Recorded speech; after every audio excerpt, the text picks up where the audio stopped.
Hi, Andrew with Interfidelity here. Just kidding. It's got to be a That new was one every good. time.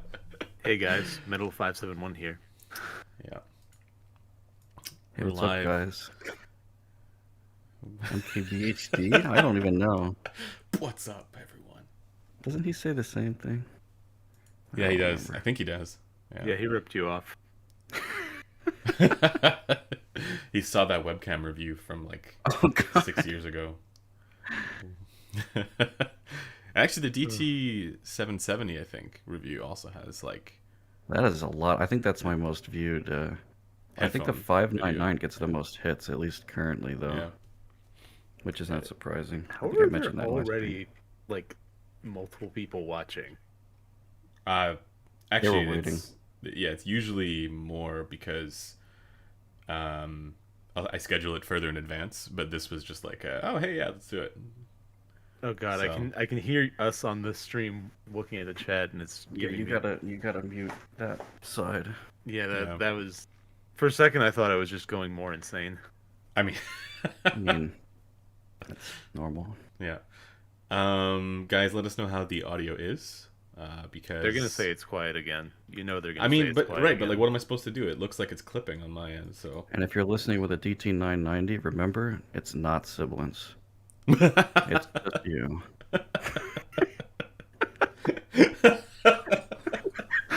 Oh god. We've already gone down that path. Oh Yeah, no. yeah, Wait, were people exactly. talking in the chat before this went live? Yeah, as soon as you schedule it, they actually can have the chat opens, which is pretty crazy. Yes. But why? So Why there's were already they questions before we even start, Oh. which is interesting. Yeah. I don't know what you guys want to do with this one. I was just thinking like a regular Q&A. Although I do have a couple things that we can pepper in. That's a horrible word for this, but I Anything got you the want to get off your chest.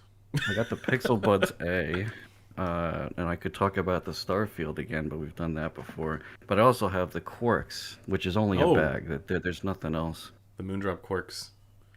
Yeah. Yeah, we should talk about that. I But see that one's pretty interesting. a very important question, which is, did Blaine just ask how the internet works? It's a series of tubes. Yeah.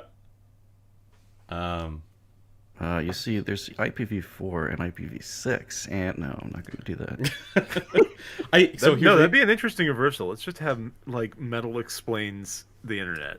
No. It's quite a title. yes, yes. I was thinking. I mean, there's a number of topics on my mind. One of them would be um, that Christensen paper, Anders and Christensen paper, I wanted and Blaine to talk more, so we can do what? that. So Well, and I shouldn't get triggered about this because he's the top name on it, but Dorta Hammarskjöld, that is Dorta Hammarskjöld's actual research program. Like I know that right, Anders was continuing it, but she's still on that paper, and I don't know. For some reason, it grinds my gears to not credit her. right. Anyway, Um, so no, I thought that was one I think we could cover just because I that's been topical lately in a number of threads. I know Metal's seen it as well. So full disclosure, I have not had a chance to actually read through the paper yet, so I just saw the conclusion, or the conclusion that was brought up. Which forum is this on? I might actually miss There's that. on Headfi and on Headphone, headphones.com. Oh, yeah. really? Headphones.com. Yeah. So that I think that would be an interesting topic to I guess touch on, and then the other one I was thinking is the new Bear Dynamic headphones, and I suppose just Bear Dynamic in general, and because those seem to be top of mind I for don't feel like we've folks. deep dived on the brand in general, like No, in a that's what I was long thinking time. too. Any of Yeah, us? Yeah. yeah. So Okay. I know Metal and I are not huge fans of the DT 1990. No. Much to the chagrin of a number of You, online you know, it's funny because folks. I actually had a review of them at some point. People have Yeah. been following me forever, and I actually got rid of it because, or I privated it anyway, because it came across too positive. Everyone was like, "Oh, he approved of this," blah blah blah. Really, what I was trying to say was like, if you're in a studio and your name is DMS and you still own that studio, and no, No, it's just like if you want something intentionally bright to like try to pick apart things, yeah, I could see it being a tool. But other than that, for like general music listening and enjoyment, it doesn't seem as good because that is a big peak. So So he's in the chat and he says he's he's already watching in the wearing the new chat. ones. Yeah. So we actually ordered the new ones as well. But and they were I supposed to really show want up to try 2 days those. ago. Yeah, and they've been stuck in customs, so I'm not sure if we're gonna get them anytime soon. We'll see. But actually, just on the DT 1990 front, and I think there's the bigger conversation here about like what actually is a good type of sound signature for I suppose like reference in a studio environment, which I tend to share Crin's view on this a little bit, which is that if you are in a professional environment like that, you probably wouldn't be using headphones. Probably Not Um, primarily, not. I Yeah, don't at least think. not primarily, right? Like I Yeah. suppose you could use them and just also to check, but like you would have speakers too theoretically.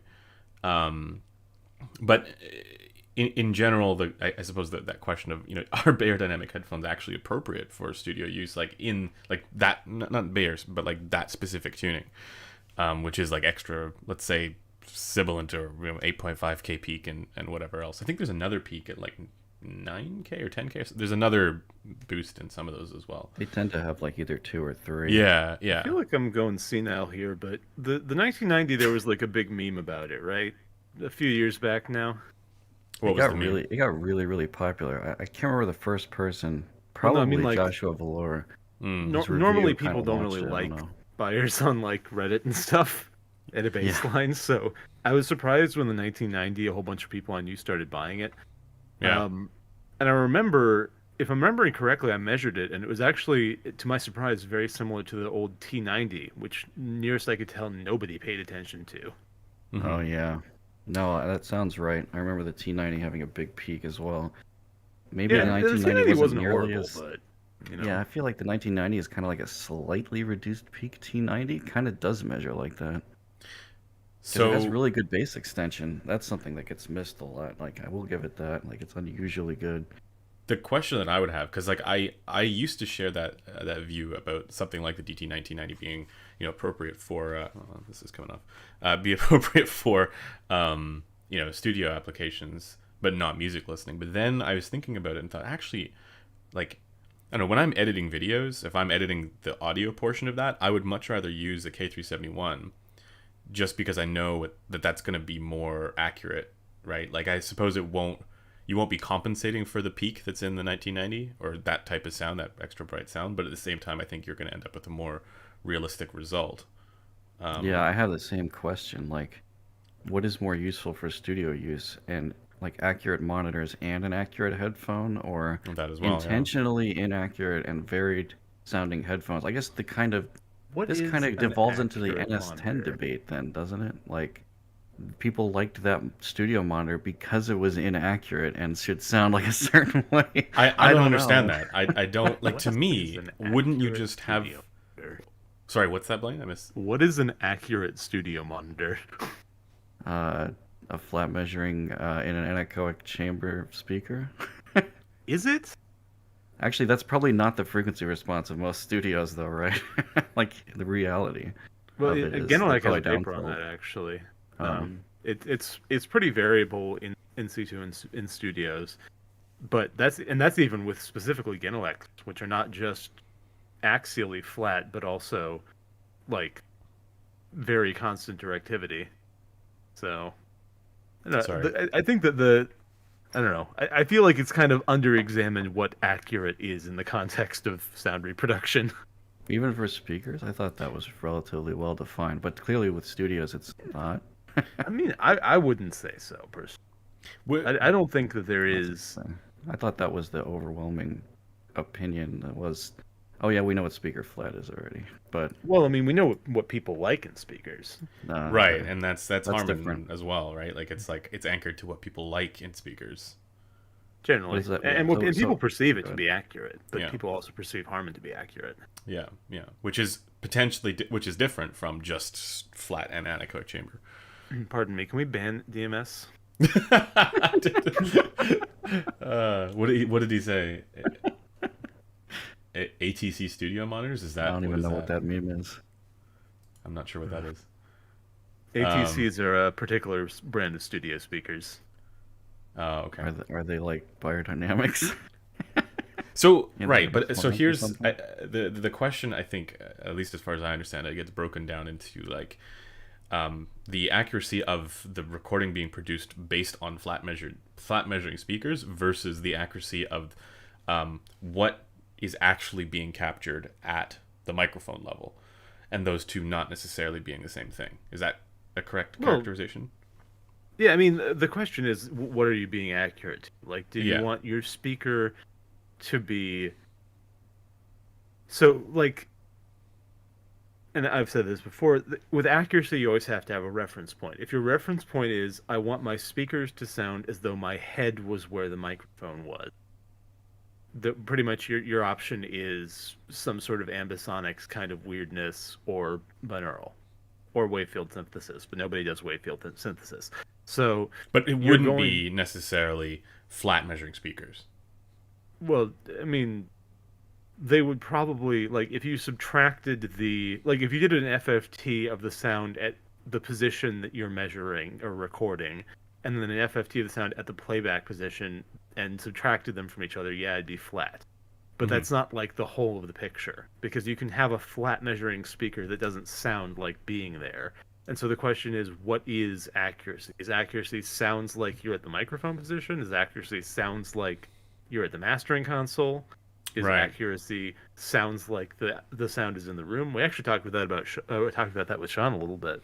Yeah. The concept of is it about, and actually oratory as well, way back when, the question of is an accurate speaker one that sounds like the musician is in your room or like you are in the recording room? And indeed, in some cases, there's not even one room that it's recorded in. Yeah. And so I don't know what the answer is to that. But I guess that I mean that creates important questions worth asking, right?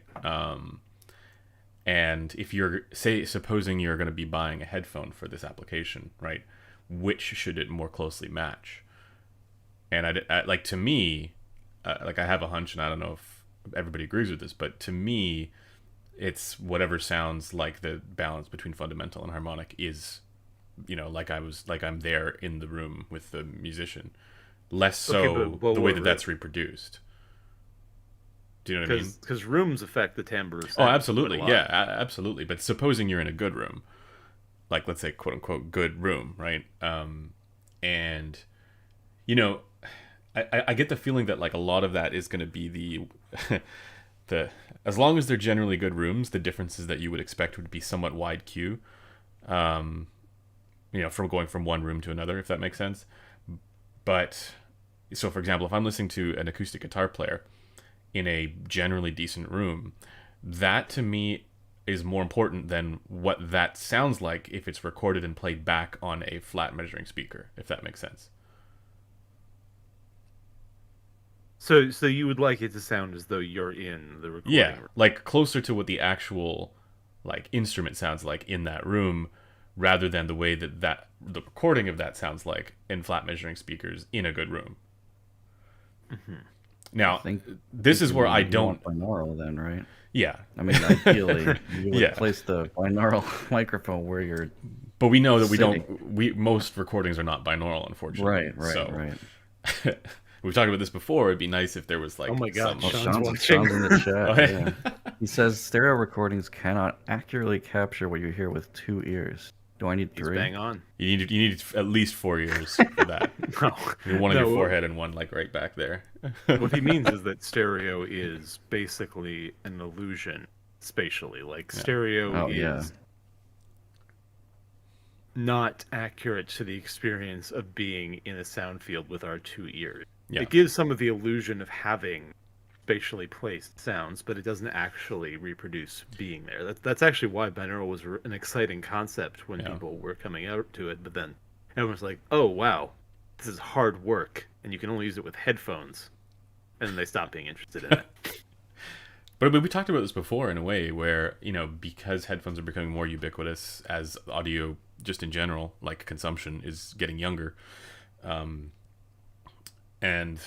I mean, I don't know if this is going to happen, but like, I think it'd be really cool if there were more like people doing binaural versions of albums. Just so that, we could have those really unique experiences with headphones that, like, there's a lot of people who've just never heard binaural recordings either. So stereo is like the norm, but it'd be sweet if it wasn't. I think they've only heard the Twitch prank with the door knocking, which scares everybody because no one has any idea what a binaural recording is. Yeah, that's fair. No, I agree. I think it's interesting that you bring up that binaural is not the norm, and it's probably not the norm because maybe when it was new, people weren't listening to music as much on headphones. That seems like that's changed now a lot because headphones have really come up. I mean, everyone wants, realistically, everyone wants some true wireless just for convenience sake, at least. So also plug in the chat for Sound Reproduction by Floyd Toole. Excellent book. Would recommend everyone read it. Yeah, I still need to read that. That's like a basic book that everyone has to read as like the first step before probably even reading the research papers. That's the one. And it points you to a lot of really good papers and contains relatively digestible summaries. Right. That's also where we got you showed, I can't remember if it was you or Chocomel. Somebody showed the excerpts from that, I think, on CSD. And that was one of the... yes. That. Yeah. I think Chocomel got that from me, but Floyd described them as decorative waterfalls, and I love that. I love that so much. Yeah. That's pretty good. Yeah. Oh, yeah. DMS just mentioned Atmos. I know Dr. Olive is a big fan of Atmos, but Atmos primarily on actual speaker arrays more so than headphones. I have an Atmos system myself, but it's the upwards firing version, which is really fake compared to having ceiling speakers and whatnot. But that's an interesting way to listen to music. So yeah, I guess some of this stuff is starting to catch on. And then doesn't Apple and like a bunch of other streaming services have that spatial audio thing now? Yeah. I mean, it seems like just from talking to a number of folks that there's a huge push from a number of places to do more like 3D type immersive or whatever they want to call it audio, which I don't know if that coincides with the rise of headphone enthusiasm or just the more commonplace nature of the fact of headphones just everywhere, headphones, IEMs, whatever, and people being like, oh, let's figure out how to capitalize on that, which makes a certain amount of sense, and then that ends up being we're the only ones who do this crazy 3D thing, right?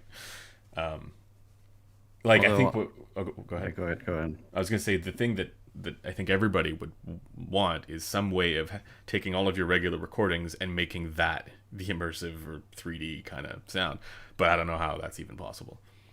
Well, and the thing is, you can't really. Yeah. Like the closest you can do with headphones, and actually this is what I was going to talk about, is with headphone sort of spatialization stuff, almost everything is about trying to replicate a speaker system, right? Yeah. Like the obviously like the pinnacle of that is Smith's Realizer. Right.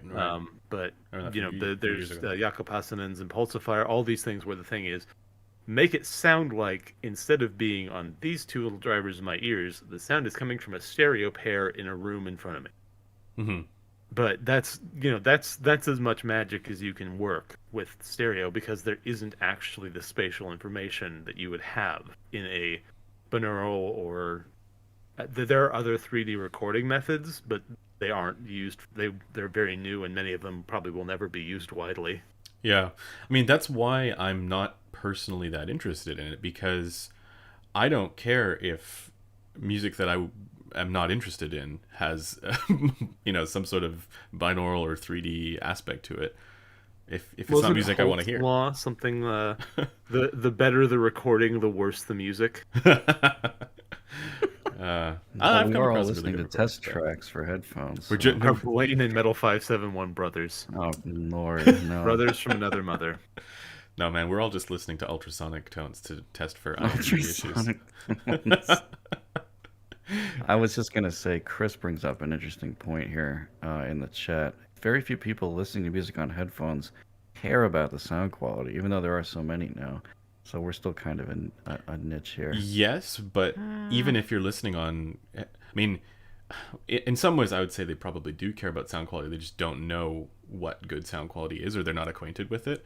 And I mean, it's just funny. Does it have good bass? Yeah, It that sounds- seems Isn't to that be kind of like a major finding of some of Olive's early work is, and by early I mean late in Olive's long career, but early in headphones was like, yeah, consumers slash teenagers slash people across the world all generally do both agree on what sounds good and want stuff that sounds good. They just may not know what it may not is. know. yeah, Yeah, exactly, yeah.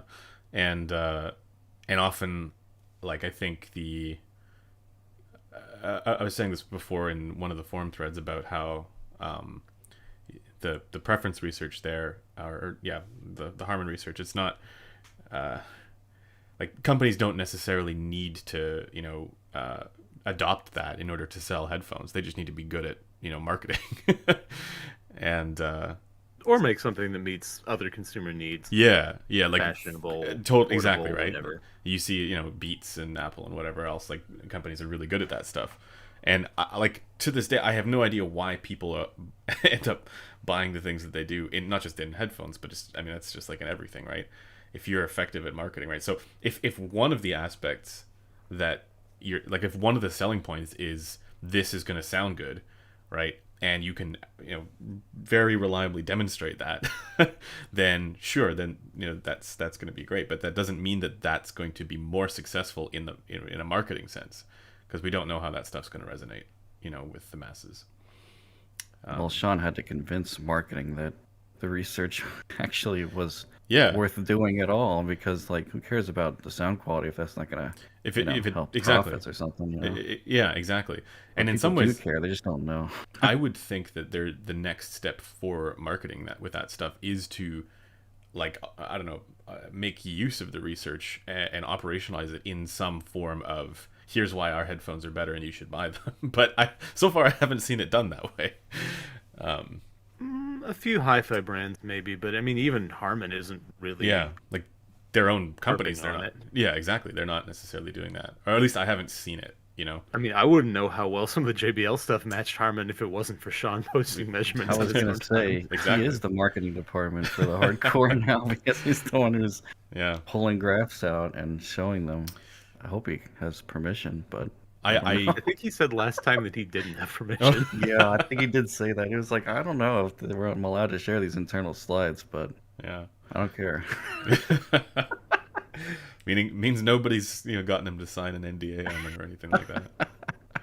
But I have to, I don't know, like maybe the thought process there is that like word of mouth or other sources will like reviews, for example, will do the work for them if they get the sound. Basically it's marketing that's not just what you put on a box, and then that's going to be the thing that takes off. But as we know, people buy stuff for all kinds of crazy reasons, like this athlete happened to be wearing them, or this artist happened to be wearing them. Or they're made Dr. of really Dre. nice looking wood and can survive being bashed together. I mean, I think those are two very good reasons to buy headphones. I mean, the reason why headphones are even a thing of interest and where like kind of resurgence has happened is likely largely because of Beats. So in like the early 2010s, I guess it was, maybe it was the late 2000s, I can't remember when they came around. Yeah. I But think there's kind of yeah. a cart and horse thing though, because the Beats thing is also because like cell phones become a ubiquitous accessory and headphones are a cell phone the accessory. iPod in the early 2000s that as too. well. That was a big one.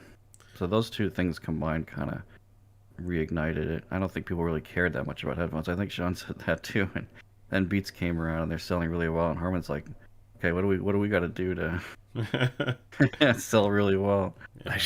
Sean said he should be getting 2 salaries. He really should though. Yeah. I just see someone says, I've learned my lesson, don't mess with Blaine. Listen. I'm sorry if I was harsh in that one. That was normally when people start out with the position that we should just measure headphone FR independent of heads, they tend to be very belligerent, and I've just become jaded about it. I don't even know how many times you've had to explain that one.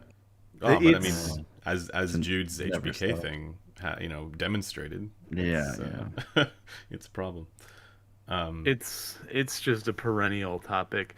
I mean, it's to me it seems kind of similar to the argument that we should measure speakers without rooms, like just only take axial anechoic measurements of mhm, speakers, and then just completely ignore that they're played in rooms. right.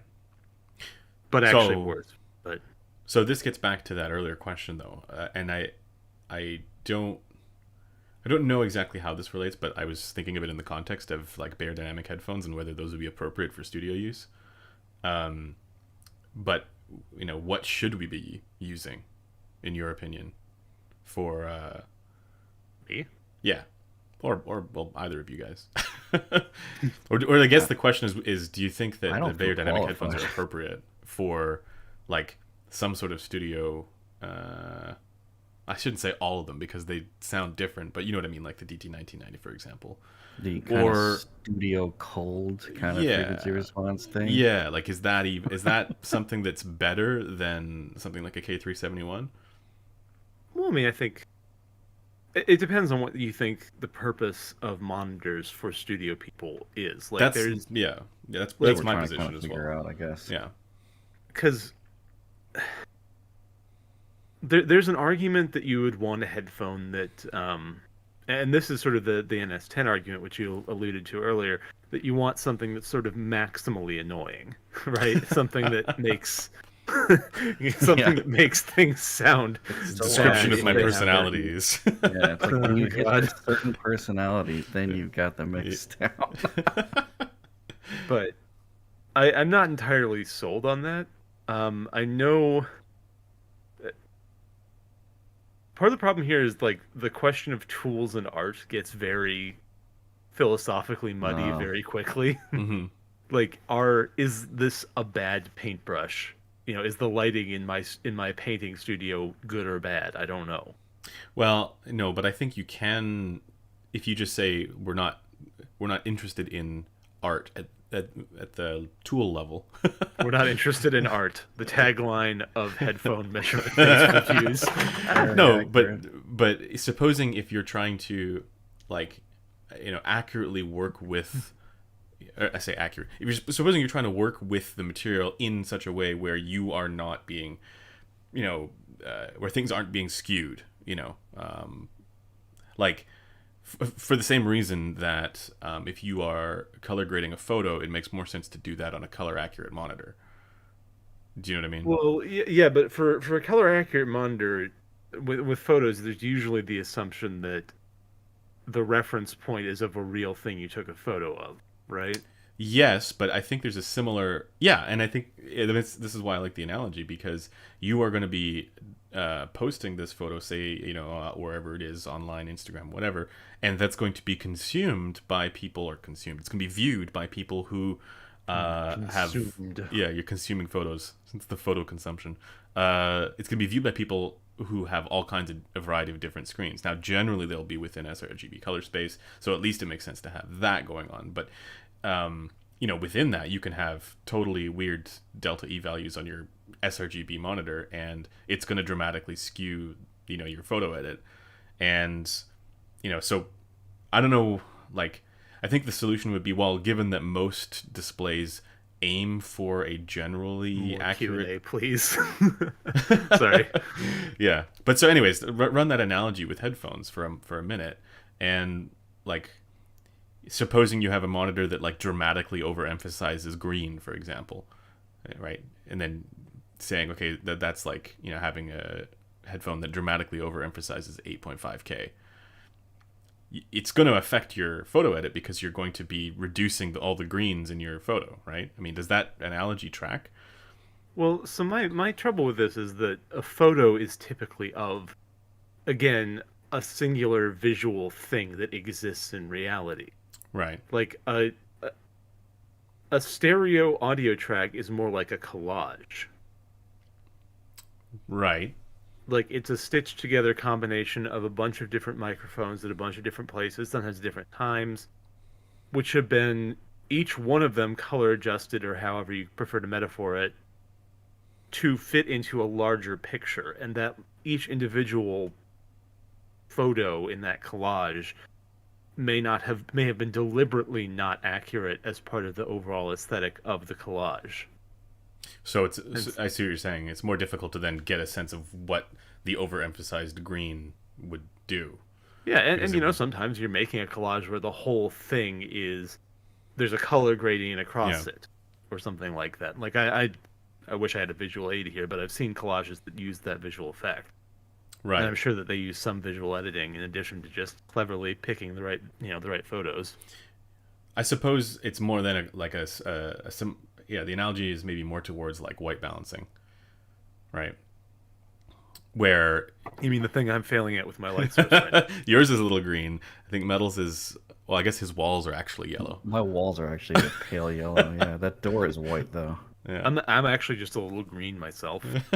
I'm a little bit red, or a little bit of a red tint on mine.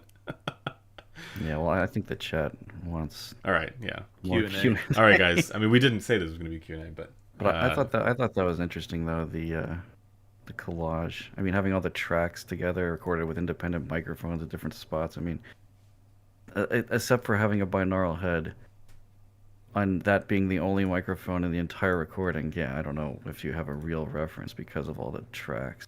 Mm-hmm. Or a Blumline pair, or Bloomline. I should really know how to pronounce that guy's name, but the pair of figure of 8 lights, yeah. which is a similar theory, just right. much older. Right. I don't know. I just want to close the loop on the like studio headphones aspect, but like my thought process on that is that like if you might as well go for something that is more like, I don't know, normal than an overemphasized. I like using that term too, because I get triggered.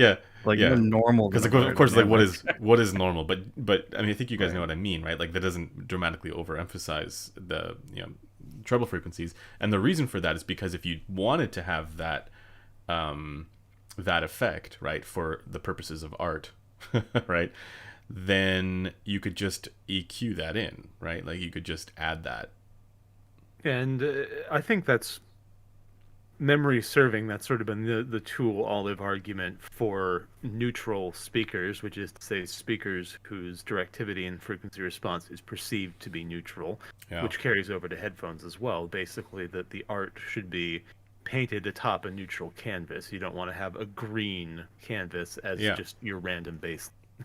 Exactly. Yeah. If you want to add that, if you want to do that whatever tint, do that in the make that in the art. Yeah, for the record, I have the same thing. I really don't understand the whole like we will use this intentionally colored thing. Mm-hmm. Like I think it feels more intuitive that something closer to quote unquote normal would be more Michael useful. DeLazar makes a really good point though in the chat. Isolation is a really important parameter of studio headphones. Oh yeah, right. So closeback is what you'd be using anyways there. Well, but not just closeback, because there's different levels of good isolating closeback. Yeah. That's actually the thing that I'll have to double check on these new Bears what it's like there. But if I remember correctly, the DT770 was pretty good at that. I don't think the 770 is as good as like some other studio headphones because of the velour pads. But they use this thicker. Point. They use this thicker. Whatever that's filled with, I guess some kind of foam, and it's totally different than the 990/880 pads, which are like very soft memory foam. What you really need is they do those, try to isolate, but the discontinued gel filled ones. I think they're discontinued. Oh, I think I have one of those. Are you talking about the soft skin thing? I think I have one of those somewhere. No, that's what they're called. The EDT 770S is actually the model number as opposed to V. And the S was for soft skin. That's what they called it in the PDF, I think. I don't like that. No, I'm not actually talking about... I don't think, at least, the Google image results for that do not look right. Oh, you're talking about the gel... Oh, yeah. A risky click, I know what you're talking about. That's a whole different...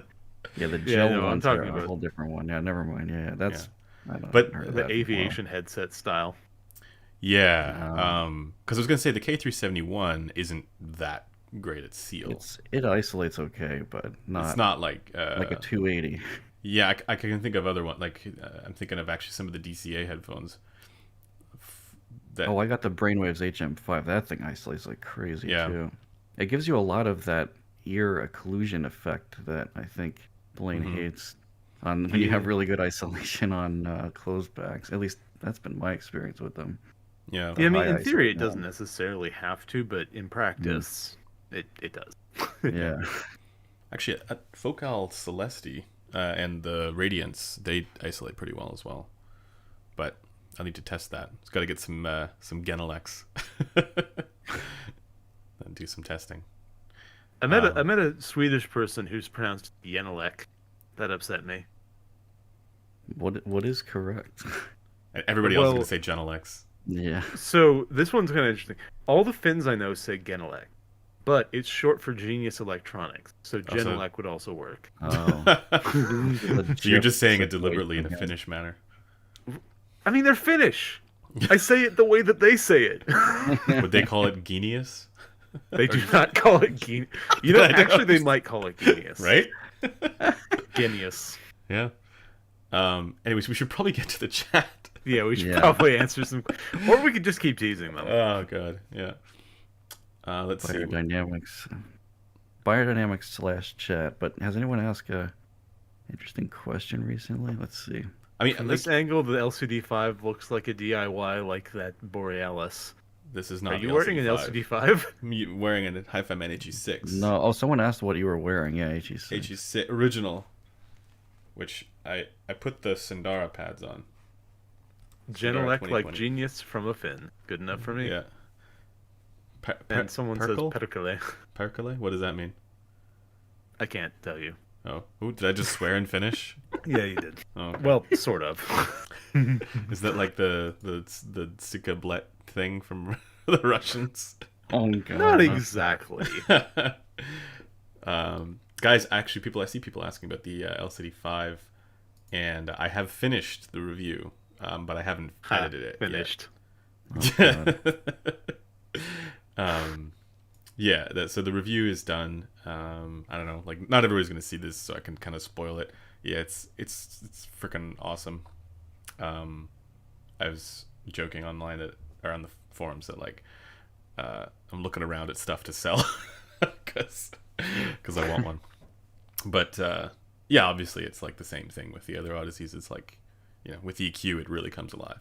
That's But in like the opposite way that you normally. I know, EQ. it's so different. It's so different from the other ones. I'd almost want to like I'm dreading a little bit like the reaction, because like obviously the LCD4 that I was comparing it to, it doesn't have enough ear gain, and then with the LCD5 it's got too much.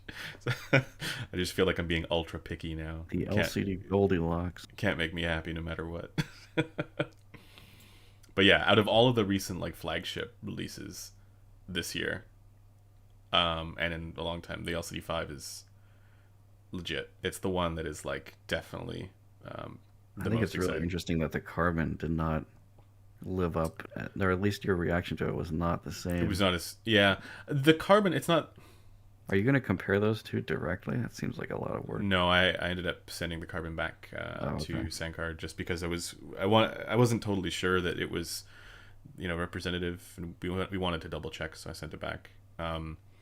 But for me, the Carbon was like, I mean, it had a similar relaxed treble, like mid treble tuning, which I think that's the type of tuning that they're going for. But for me, it was that the mids had lots of good, you know, detail, making Blaine cringe. Yeah. You know, I would say it was good for those aspects in certain places, but for the treble, it sounded a little bit on the duller side. And I was comparing it against the Shangri-La Junior, and for me it was like, I think actually for everybody who did that comparison, they found the Shangri-La Junior to be the more impressive, but then at the same time at the cost of that sort of like E-stat timbre quality, right? So I watched Max Setting's review on the Carbon, and I agree with basically everything he said about it. It looked like he had a fairly similar take. Like it Yeah, was like- good, but it was just Exactly. dull. Like it's good, and like if you are trying to get into the E-stat world, but you're afraid of that E-stat timbre, the Carbon would be the way to go because it's a much more natural kind of presentation. It does So- measure unusually normal. Like most electrostats seem to have like this 1.5K honk and then Yeah. like a dip in the upper mids and then some kind of weird treble peaks here and there. Yeah. Yeah. Like the L700 I tried a long time ago that somebody sent me with the 80s Stacks Energizer. What was that thing? The SRM1 or something. But anyway, that The one with combo. the EQ or without? No EQ, just a black box and really long and metal.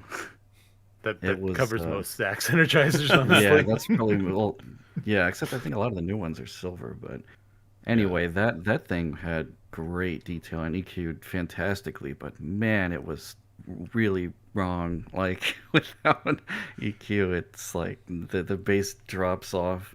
Actually, kind of the LCD-1 weirdly had that kind of like down shelf.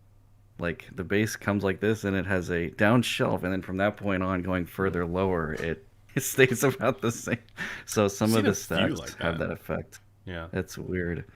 At But least so, with the so there's carbon that, one. and yeah. So the carbon is I like Yeah. that they made an electrostat that doesn't measure anything like a weird lambda. Yeah, the Carbon and Shangri-La Junior and SR007 all have bass extension. That's what it feels like, which is different from a number of the other ones. Yeah, the 007 is really different than a lot of the other Yeah. stacks. It actually seems like it has a slight bit of like mid bass punch to it. It's weird. Like Yeah. didn't expect that. Although it's still got that weird. It still has some feature at around 1.5K, doesn't it? Or at least I think it measures that way. Yeah. It's just less. But you know, People are talking about the 7 Hertz timeless. So thankfully, I actually am going to get a 7 Hertz timeless loaner. So I'm going to be talking about that on Twitter in some thread. There seems to be a lot of hype around that thing, and the price is really, really competitive. So that'll be really fun to check out. I want to check out the what is it, the Tunch Gym ones as well. I Yeah. think Precog's already reviewed some of those. They look like a really good value. yeah. Finally, Moondrop has competition. No, I'm kidding. It's probably always been there. I just haven't tried that many items. Yeah, I mean Oh, the it's IEM another world of those is planar IEMs. yeah, but apparently it's Oh, actually good. that's novel. Apparently the 7 Hertz timeless is good. We're getting it sent as well. I don't know when I'll be able to check it out, so I'll probably send it down to Precog and get his I take. think I'll have it within the next week or so. Oh, So nice. that'll be fun. That's awesome. I'm gonna try not to post on day one because day one posting is always I always regret it. Like it's always wrong. I think with the ER4, I'm like, why isn't everything tuned like this? And like a week later, I actually like sent it back because I hated it. Like, That's why which is a Someone really wants us hot to do take this. too. 1 week's Someone not wants us enough. to do this podcast consistently so that they can just put it on in the background. Why We have us? to put it back into a Oh. into a podcast form. I used to do that, but it takes so much time. You got to rip the video, then take out the audio, then render it out, then upload it, do all the publishing. It's just so many extra steps. So we'll probably do that again once we have someone in I think we charge of should. that. I mean, more people will get a. Yeah, More people but will we, get we to be able it to listen to it. is it is like we use I think Fireside hosting for podcast stuff. I just haven't actually uploaded anything in a while, which I should do. But yeah, I see there's a question saying another reviewer claims the bass on the LCD5 isn't as punchy and enjoyable as the LCD-X 2021, the LCD-XC 2021, even with EQ. Because of this, I'm waiting for your review before ordering. What? That reviewer is wrong. I can tell you that much. Like I have the 2021 LCX, and I'm like, no, there's no way. 'Cause if anything, like Yeah. the slam on the LCDX 2021 actually might have reduced a little bit versus the previous ones Yeah. because of the magnet ejection. I don't know. Well, it's also hard to tell because the pads are different too, so we don't know how much of that is in Oh, that's inside the true. pads. Pads are different. Yeah, but Yeah, I highly doubt it's worse than. Yeah. Plus, also when the relative balance changes, like you actually have less bass relative to the rest of the frequency response on the new ones than you did in the previous ones because they were just so dipped in the ear gain region, right? So Like it's almost like think about a bass shelf, except it starts at like 1K.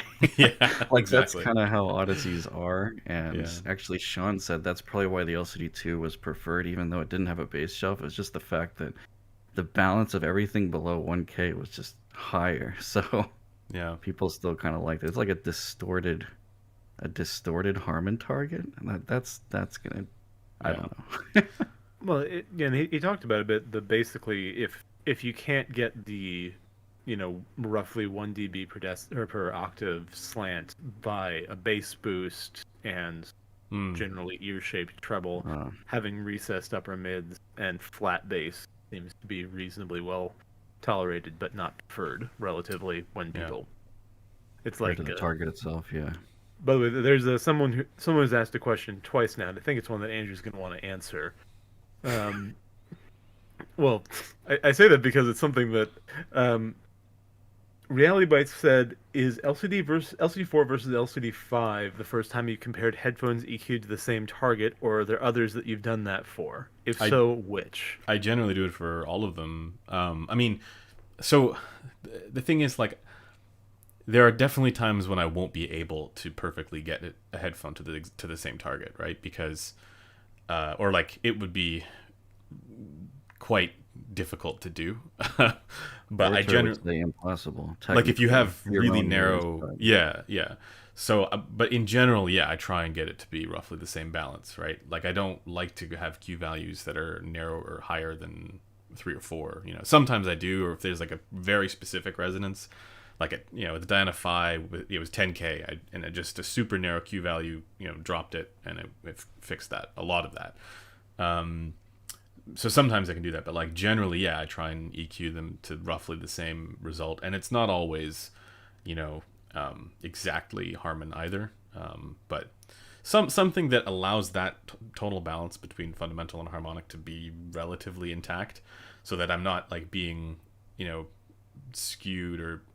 So it's not influencing me as much as I think it would if I didn't EQ. And then also making sure that the bass and treble balance is relative, like the delta. I can't remember what it was described as, but like the bass to treble delta is around the same, something like that. Yeah, that's pretty much the same as my review process used to be. I mean, some of the reviewers have said no EQ. I'm just going to listen to it and then figure out what the detail and stage is by just listening to it, no EQ. But I don't know. I've never found that's difficult. In fact, at worst, it's even misleading in my personal opinion, because I've had situations where I thought a headphone was grainy, and then I will take down the upper mids, and I was like, oh, that EQ'd really well. And like it's smooth now, and it's like, what? And it was just confusing me that there was some peak somewhere. So you can definitely, and then that's the same thing with the fake detailed treble thing. If you have a really peaky headphone, sometimes they can sound detailed at first too. And then there's the opposite situation where I tend to, going back to what I said before about the day one impressions being terrible, is that whenever I listen to a headphone on the first day and I'm like, oh, this is okay. Usually like a week later, I'm like, wow, this is really good. And then it's almost always the opposite, where it's like, wow, this sounds really good on the first day, and then I'm like, no, there's a bunch of peaks all over the place here that I just didn't really notice until I went through enough music. So it's like really strange in that way. So EQ of multiple headphones, my philosophy is more of get rid of stuff that I don't like. Like if there's a big dip somewhere that I can't stand, I'll fill it in. If there's a peak upper mids, I will reduce that. So I think it actually says it all that I have to add. I always add ear gain to Odysseys, except you won't on these new ones. I was gonna say, so that's probably gonna be the big exception. Yeah. I agree with Jeffrey here. You should do both. So we usually say, I think we always say, like, okay, I listened to this with EQ, but if I had to live without it, no. Like there are things that are like, okay, this is probably good enough for a lot of people without it. Yeah. But then there's a bunch of headphones that are just like, you gotta EQ this. There's so much potential that's lost on a weird tuning. Like, so we try to always say that. People have tried to criticize the reviews sometimes for like, oh, but you EQ'd it, so that doesn't apply. It's like, but we mentioned if we think it would be good without it. So gets back to the giant rampaging gorilla thing that Blaine mentioned in the last one. That's one of the best. I stand by that metaphor. It's hard to evaluate the food quality of a restaurant when one of them has a giant rampaging gorilla in it. Yeah. I was randomly thinking about that analogy again the other day, just to try and give some thought towards the folks who are indexing way harder for non-tonal balance related stuff. So the analogy might be, one restaurant might have a giant rampaging gorilla in it, and the other one doesn't. Therefore, and the giant rampaging gorilla being bad frequency response, right? Some weird thing with frequency response. But and I think it should be noted that was like for really bad frequency response. Like yeah. When you get into the like the HD 600 versus the DT 880 stuff, the gorilla is not. Well, it's more of like a disobedient monkey. Yeah. So I was gonna say like if you keep going with that analogy, the person who is indexing for things that aren't just tonal balance related, that they're indexing for things like that have been described as like macro contrast and dynamics and detail and all the subjective qualia stuff, where they're particularly annoyed by the absence or the poor performance in one of these different categories. And then the analogy would be like, well, the other restaurant doesn't have a rampaging gorilla in it, but it does have a dead dog in it, and it's kind of smelling bad. Like it's kind of also having a negative influence. Just not. I was gonna say like there's a huge gorilla in this one, but the steak is really really good. Like or you get food poisoning from the other one or something, right? Like, I do honestly think though. I do honestly think for the people who are saying that a headphone. What's a headphone that I can pick on without anyone getting mad at me? Oh Bravo. Does anyone like Oh Bravo? That's a good show. Andrew, can we get an Oh Bravo frequency response on screen? I don't have. What was that like absurd raw? I know, but I can see Crin's. Yeah, his measurement of that, what was it, like $10,000 or something? What's the? It's like RA dash. If you pick almost any of them, you'll find. Or you can do an HAMT1. That one's also hilarious. Oh, Bravo Cupid. Oh, the HAMT1 is good. Yeah, HAMT1 is a really good one. Interfidelity had a graph of that. Apparently, so too does Headphone Test Lab. Nice. Okay. Well, oh, really? Yep. I think you're right though. Literally any of them. This is. Well, yeah, I stand by that. All right, let's. Yeah, the Cupid. I've heard the Cupid. It's not that great either, but it's nowhere near as bad measuring as like the HAMT. I have pasted the HAMT one into the chat. Yeah, I can't access it though because then I would lose the full screen. Yeah.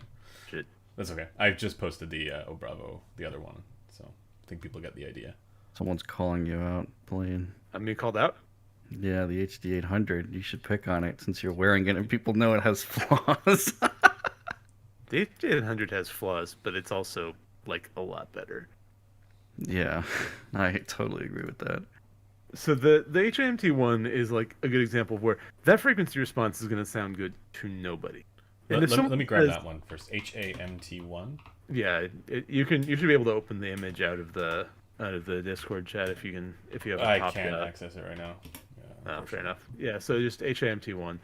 The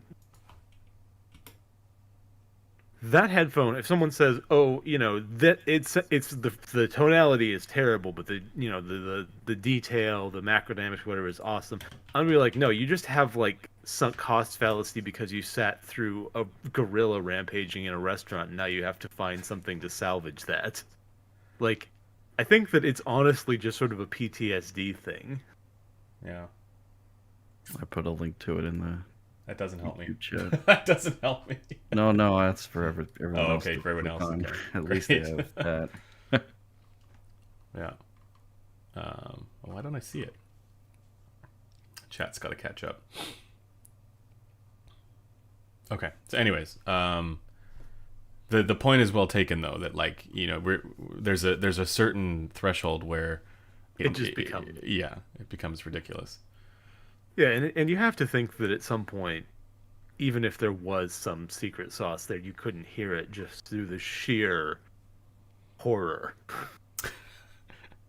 I mean, to a certain extent, that AB1266 was pretty weird. Like, the 1266 is weird. Yeah. There's a difference between weird and outright. That. Yeah, horrendous. Yeah, exactly. Yeah. There's also stuff that's ease of EQing by ear. Like some headphones just have a couple peaks that are really obvious and in really specific locations, and then there's the Nighthawk. Yeah. Like trying to fix that 800 hertz bass shelf quote unquote bass was like impossible. Yeah. I spent a lot of time equalizing that thing, and then the only thing I heard afterward was tons of grain. It was It's really just that's the unfortunate. problem is it's not actually that. It didn't sound good Yeah. even after I Even tried to after. correct it. It's too bad because I love the form factor and That's a the really nice yeah, design, like comfort wise and everything, man. yeah. Yeah, it fits nicely on the head. Yeah. Honestly, I think people should be trying to do more stuff like that with those sort of Foster biocelluloses. They don't all have to be giant. Yeah. Yeah, I'm it's not sure true. what was wrong with their implementation of it, but Well, it wasn't wrong. It was exactly as they intended it to be, which Which was what is was wrong. that's the problem. oh yeah, didn't they try to kind of invent some like quote unquote new science or something about measurements? I remember reading Tyle's article about that or something, or They him have Well, a lot pointing of out AudioQuest that. had a giant page explaining their Yeah, philosophy, remember and that. well, we saw how that turned out. Yeah. Yeah, but the problem was that I didn't seem like there was technical performance behind it either, which was weird because I think Foster biodynamics are actually pretty okay. Yeah. People seem to like them. Yeah. There was a question Genuinely that got brushed awful. over earlier, but I Oh yeah, actually go kind ahead. of wanted to bring this to Andrew, if you wouldn't mind. A fellow whose name, unfortunately, I can't pronounce properly, but I believe is of Vietnamese extraction, says, I have a question. Why do Odyssey headphones that terribly need EQ for ear gain why are they treated like saints, whereas the DT 1990s peaks that also can be EQ'd are seen as bad? Yeah. So I think Mel and I would have the same Yeah, response, probably and the same reaction. it's that the all of the like let's say subjective quality of what we've been calling here, detail and dynamics and whatever else, like instrument separation, all of those things that you wouldn't necessarily like, they're there even when it's not EQ'd, and they're enjoyable. Those aspects are still enjoyable and you can still hear them when it's not EQ'd, but again, because of the giant rampaging gorilla in some of those cases, you're not able to appreciate them as much, right? So basically EQing those out, EQing the getting the balance to be a little bit better there, effectively removes the giant rampaging gorilla in that room, and you're able to actually enjoy the steak, which is so much better. I love this analogy. It's so much better It than just keeps going, and it's so useful. the porridge that you get with when you EQ the Wow. DT 1990. Fucking wow. That's That's not even damnation by faint praise. That's just At this damnation. point, this analogy needs to make it into a review, like every review. What is the rampaging gorilla scale of this headphone? Yeah. Does it incur? Does it unlock the cage for the? So But in I mean, this really, scale, like, the Bravo is King Kong. Yeah, it's right. I like the analogy because you could say something like, it's a comparison between a Michelin star restaurant and McDonald's, right? I mean, I'm not saying that the DT1990 is McDonald's, but like something like that, right? You could take that analogy and fit it wherever you want it to go, right? Where as soon as you remove the gorilla from the Michelin star restaurant, it's a much better experience than McDonald's, even though McDonald's doesn't have a rampaging gorilla in it. If that makes sense. So that's the reason why the Odysseys get praised. And I think, Crin's talked about it, I've talked about it, and we've talked about this. Porridge pie. Yeah. We've talked about on this stream as well that if Odyssey could really dial in their tunings, they would win at headphones, because the performance is just ridiculous on a lot of the Odysseys. Not all of them, but a lot of them. Like the LCD X, for example, that 2021 at that price is absolutely good value compared to maybe not for its frequency response. You can definitely get good frequency response at much lower price tags, but for those other qualities, it is really good value. So that's kind of, I don't know if that answers the question.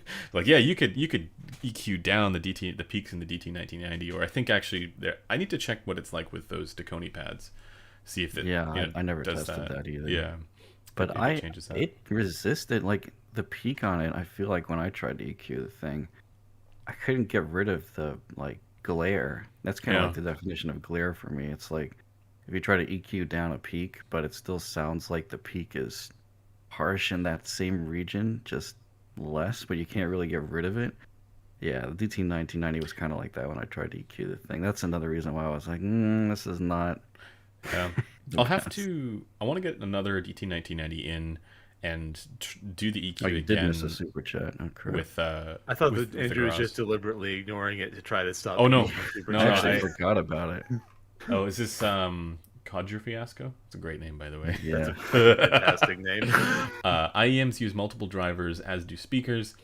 Why not have an open back with, say, head audio tweeter and LCD bass? That's not a dumb question, actually. They have done that. Not that specifically, but there have been Yes, headphones. Theo Bravo HAMT1 is that. Oh, is that I was a thinking of multi-driver? the No wonder. Final Audio Sonorous 4, I think. There was they also a had. Dharma a long time ago. Oh, yeah, I too. remember that one. Enigma From, Acoustics Dharma. Enigma Yeah. Acoustics. Yeah. Yeah, I actually heard one of those, and it was weird. Like you could actually kind of tell just by listening to it where one driver kind of ended and the next one sounded like a whole different headphone was mashed into the treble. It Like, had a really big discontinuity in its treble too Yeah. as a result. yeah, it was very strange. So that's kind of for some reason it works really well in IEMs. I actually don't know why acoustically. so this is IEMs actually something seem to for get Blaine, I along think. What? No, this is my business. I want to hear you guys. So I actually don't. I don't have a like a principled reason as to why that isn't done as much in headphones. Just that every instantiation of it having been done that I've heard hasn't been good. That's basically. For what it's worth, it's interesting to note that the Empyrean's driver is trying to optimize the bass and then the mids and trebles separately by having like these separate parts of the diaphragm, which Blaine is definitely going to cringe at all day. Well, what I'm unhappy about is, as far as I'm aware, Mies has never proven that they actually have different outputs from those sections of the coil. Ah, There's no crossover, so there's no way that they can only be sending the treble to the concentric part and only the bass to the switchback part. So right. I'm skeptical of that marketing. It's all one voice coil, is what you're saying. All one trace, right? Yeah. Yeah, and there's no mechanism that I can think of that makes. I mean, if you put like this is one of the things where it'd be interesting to actually have one on hand and get an Omni mic and probe fairly closely Oh, yeah. and look at the actual sound radiation from the driver. But I'm skeptical of that claim because when you look at planar designs, normal ones which have, they're not uniformly driven. None of them are because the coil isn't everywhere and at the same exact, strength everywhere. You still Unless you're see doing parallel generally uniforce. Yes, unless it's uniform. It doesn't have to be parallel. Yeah, but yeah, unless yeah. it's uniforms. You still see pretty consistent radiation from the diaphragm. So I'm dubious on that claim, but Yeah. Yeah. No, I didn't say it was good. I just said it was. Other people have tried it. And that was an unusual experiment. You But there's would other think types with of experiments. Renaro's shiny pictures of their lab that Yeah. they probably have done the Omni mic test, but I have no idea. well, the thing is, Let's, let's get the Renaro engineers in here on a stream. That'd be really cool. That'd be interesting. Yeah. That would be. Yeah. Regarding the general question that Kaji was asking, because I know I was being coy earlier, but the basic reason is because no one wants to use multiple drivers if they don't have to. Like, an ideal speaker would consist of a single driver that was infinitesimal in size relative to the wavelengths it was reproducing, and, well, or ideally was massless. For speakers, we have to use different size drivers because very large drivers, which can move a lot of air, well, also because of Doppler distortion, but mostly because very large drivers that can move a lot of air are not very good at reproducing treble. Very small drivers that are good at reproducing treble are not very good at reproducing bass. So to get something that has a good frequency response and good directivity, we have to take the compromises of having multiple drivers and integrating them together to act like they're one bigger sound, or like they're one unified sound source. And it doesn't really work that well. That's why speakers have weird directivity. Well, also because basically. of like the loudness needed, right? Oh yeah, I mean, you could, well, you could, if you wanted to make a speaker that played very, very quietly Yeah. and was quite nonlinear, you could probably use a very small driver is a full range, and there are for near field use there are full range drivers that are roughly the size of tweeters, but the distortion is pretty meaningful on those. Yeah. Like it's hard to reproduce the entire audio band into open space. With a small driver, and with a large driver, which is what most full range speakers that are floor standards are, the treble is just an abomination inevitably. Right. For IEMs, the argument is usually armatures. Balanced armatures are not very good at covering wide bandwidths. They're highly sensitive, but they tend to not be great at reproducing a really wide range of frequencies. So the argument for a long time was that it was necessary to use multiple of them to get ideal reproduction. I personally don't think that's necessarily true, because there are some very good one armature and one moving coil IEMs, but it also happens to be a convenient way of getting a target frequency response, so, there's nothing wrong with it. But for headphones, you don't actually need multiple drivers to cover the range from 20 to 20 kilohertz.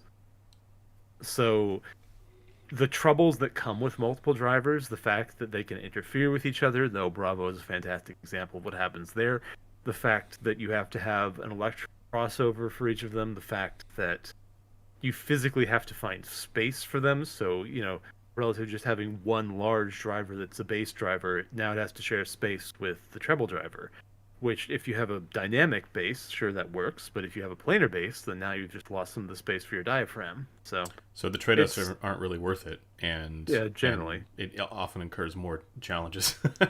Yeah, I mean, generally it just creates a lot of problems. Yeah. Well, it always creates problems to combine driver. The question is whether you get something sufficient to trade off for it. With speakers, we do. With IEMs, we sometimes do. But with headphones, we generally don't. And there is also a push to move for IEMs to use single, like dynamic driver stuff. And I think that's reasonable in general. Yeah. Less third harmonic distortion. Well, I mean, forget the harmonics. The interesting thing with IEMs is, we always talk about headphones being minimum phase. Well, I always talk about headphones being minimum phase. But the thing is, if you have a crossed over multi-driver system, it isn't necessarily. Yeah. Right. So. Right. There's a lot of reasons to stick with a single driver if you can. So I see this is an amazing comment. Andrew would be neutral, Blaine would be spicy treble, and Metal would be bass. I think it was. I don't know about that. I don't know about that. Buzz just posted, "What kind of headphones would we be if we were headphones?" So I think he was answering that. Oh. What? All right. Well, I'll put that question to you guys then. What kind of headphone would you be? Yeah. I don't even know where to start with that. I have no idea. That's just too many. The problem I'm having is there's too many headphones. That you wouldn't say an EQ'd Odyssey LCD2F? Well, he didn't ask. What your favorite? He didn't ask what I liked. He asked what would I be. What? So that's like. I think I know what I would be. Okay, no. You guys got to do it like this. You have to say. Blaine has to say what headphone he thinks Metal would be, and I have to. And then. Oh, come on. Should I think what headphone would Blaine be? I'm telling you, I know what I am. What you're wearing already? No. If I was a headphone, I'd be the fucking K71, because K371. The K701. Sorry. Oh, 701. Oh, okay. Because people tend to think I'm older than I am. Like the number of people who after the first stream were like, "I thought you were like 80." Wasn't a lot. Everyone thinks the K701 is as old as the fucking DT880 and stuff, even though it's 30 years younger. Yeah. Because I'm kind of artificial, I'm kind of outdated, but I'm still pretty reasonable. So you could go, okay, but still pretty reasonable. All right. Wow. I mean, you could say the same thing about like a HD 600. Well, but the HD 600 is a classic. I'm not a classic. Oh, okay. Okay. All right. I can see that.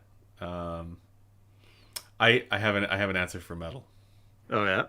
Okay. Fostex TR-X00 Ebony. Ebony specifically. Well, because it's discontinued. Oh God. Oh, I like that one. And it has good bass. Oh, it is like a down tilt of a headphone. Yeah. Yeah. That's great. I mean, Oh, it gets weird if it's like, oh yeah, this person's an Bravo. Oh Wouldn't no. want to say that. Aren't the K701s a bit boring too? Exactly. What about that? Finally, someone gets it. There's that one from Shure, the SH15 whatever, like the one that's the normal one from Shure. The SH, you mean the 8040 or 840? Oh, sorry. maybe that's what I'm thinking of. The one that Kryn liked. Yeah, yeah. Like that's Kryn liked a Shure. Yeah. Oh, the SRH 840. Yeah. I'm not sure. I think I don't know what I would be. I would probably be something like a Sundara, probably. You're not Chinese. Competent, modern, and Chinese. Why'd you have to mention that? No. Someone said I was gonna say Campfire something about like my Cascades. health not being very good. Oh gosh. I thought someone was gonna say I was an LCD4 because of the weight. Oh my god. I just like That's a that good was flag like for me, too. open joke for someone to Yeah. make, but Yeah. Head audio headphone for me. Germanic heritage and heavy. yeah, there you go. That's probably the closest. Yeah. Oh, Oh, that's funny. See another super chat here. People think you're Korean now. Oh Yeah, I'm because of the not. last I'm name. not even. No, 0% Korean. But I've gotten jobs in the past because people thought I was Korean. They sort of assumed that I could speak Korean, like where I lived before, which Oh. would have made I'll sense. be honest, I actually legitimately thought you had like a Korean grandfather or something, and that's where Nope. the name Park came from. It's like a Scottish name as well. I think that's where that comes from. Oh. Yeah, it probably should have been McPark or something like that. So, Okay. something, and then they lost the prefix. That sounds like the knockoff of Park or something. The McPark. I don't know. It's the- All right, So- we have a super Super chat. chat. Yeah. It totally missed out on that Apple dongle as a DAC debacle on Reddit. What is that about? I actually don't know. Debacle. That Not one. it's I don't know what it's not a debacle. It's actually good. I have one, and I don't Doesn't own it- like anything Apple. Doesn't it have good power as well? Like surprisingly. Yeah, I think it can provide it's- like a full volt from just plug it into any old laptop. Yeah. It has low output impedance and sounds okay. I mean, it doesn't sound Okay. like an Atom, but Who needs a new M1 laptop? Because you Can just use someone in the Apple dongle. chat tell us what the Apple DAC debacle was on Reddit? yeah, Yeah, because Please. I just legitimately don't know. I didn't know there was a debacle. I just know it was popular. They're calling you Oh, Korean Jesus. I, wa- That's I wonder from if he was talking 22 about Jump Street. Oh, I wonder if he was talking about the well, a lot of people have been reinforcing them with like what's it called? Like heat shrink. Oh yeah, I did hear about that. Is it because they're constantly breaking? Is that what the debacle is? I don't know. I haven't had the problem, but it's not like built strongly, so I could see why Built you would do different. that.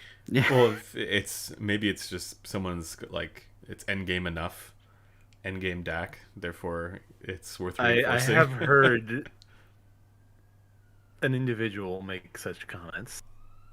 Yeah.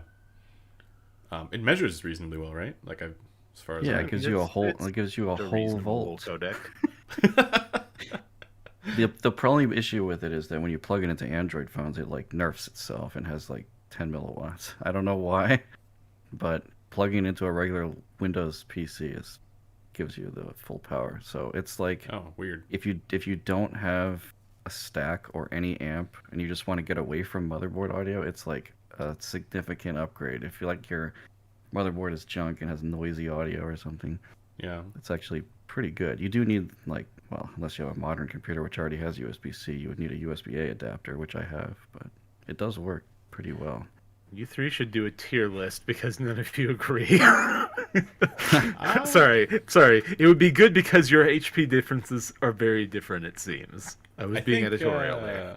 I actually think that Metal and I would be pretty similar for our tier lists. Like At least if I up actually to a did a certain tier point. list of just regular old like headphone tier list, Yeah. I'm not we actually would be sure pretty what similar, Blaine's except would be. all the top for you would be Hi-Fi Man, and all the top for me would be Honest. No. Now a lot of the top. Well, I mean, That's not yeah. necessarily true So either. like, legitimately, the top for me now would be, like, so I've always said Susvara and Utopia are my two favorite headphones. Now the LCD5 is in that category. They're now three favorite headphones. All S tier. There you go. Those are my S People are tiers. putting heat shrink and pen springs on the Apple dongle to stop them from snapping.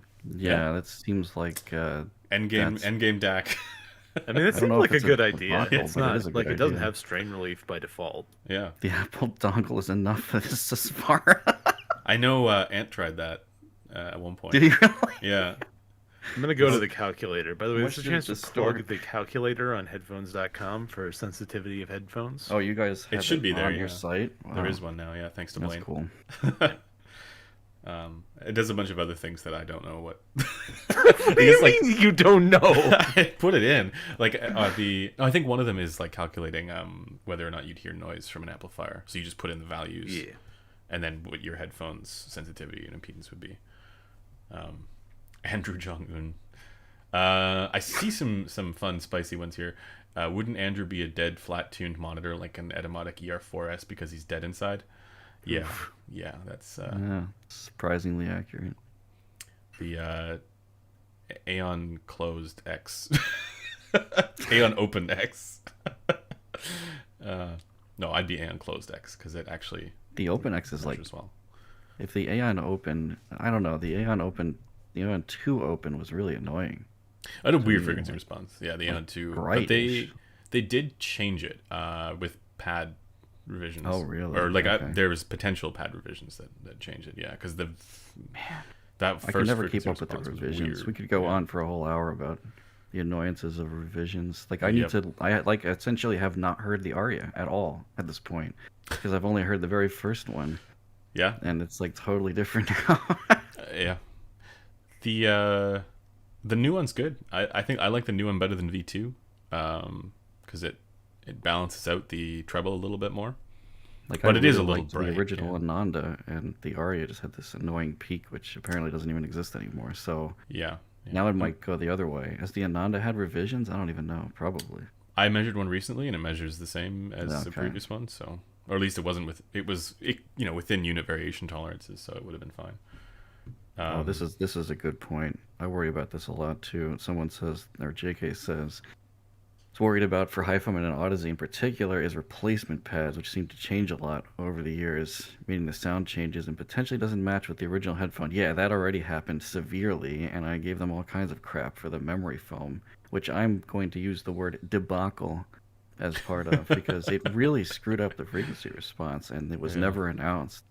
Like, I still don't know when it started, but it has to be sometime in 2018. It was really bad. Gotta Peak give output level of 91 dB if you use the Susvara with the dongle. That might be a little low. That I have seems to no give headroom. Karthik, or I can't remember. I don't know who it was who would be in charge of this, but the folks who put together the Reveal Plus, I have to give them credit for making a separate one for the Oh, they 2021. updated it, yeah. Yeah, like The old one was probably the pre-memory foam pads, though. it's a good question. I'm not sure. Yeah, but they I have to believe it because Yeah. it doesn't change the DQ is not that it doesn't do that much. And Yeah. like we know how the LCDX measures with the memory foam pads. Yeah. It's literally just flat. yeah. And the raw At it's negative flat. ear gain a number Yeah. of places. But I need to try because I have the new LCD XC here, so I'm curious to try what that's like with the 2021 Reveal Plus. So I'll have to do that. Okay. But I only noticed it through Rune, so I'll have to go and download it through Equalizer APO and see what that actually does as well. Oh, I heard about that, the Focal Clear pad revision. Or maybe they're just using the MG. Yeah, it wasn't a pads? pad revision. I think it was I don't know the full story there, but I think it was The like MG has different pads. Did they start using them on the regular Clear? Is that what happened? so no, the pads were supposed to be, from what I understood, they were supposed to be the same. It's just that there was some or Another maybe they're supplier different between the change? MG and the something like that. There was some issue with like one batch that ended up being inconsistent, and so you'd have some clears that were a little warmer and some that were a little brighter. And I think Kryn did a thing on that, which the only thing that I found was because I was comparing the Clear MG against the Clear MG Pro. What I found is that the pads on the Pro were like thinner than the one on the MG, but I think they were supposed to be the same. It's just because of that padding manufacturing inconsistency. Man, So, we could practically have a whole like RSS feed set up just for like revisions to headphones, revisions to pads. yeah, So to be fair, it's not always revisions to pads. It's there's an interesting Supply chain. yeah, Well, the thing is, when your pads are acoustically significant, you have a really annoying dance to do between your foam suppliers, whoever's putting the pads together, and, all of it can matter. Honestly, it's one of the things.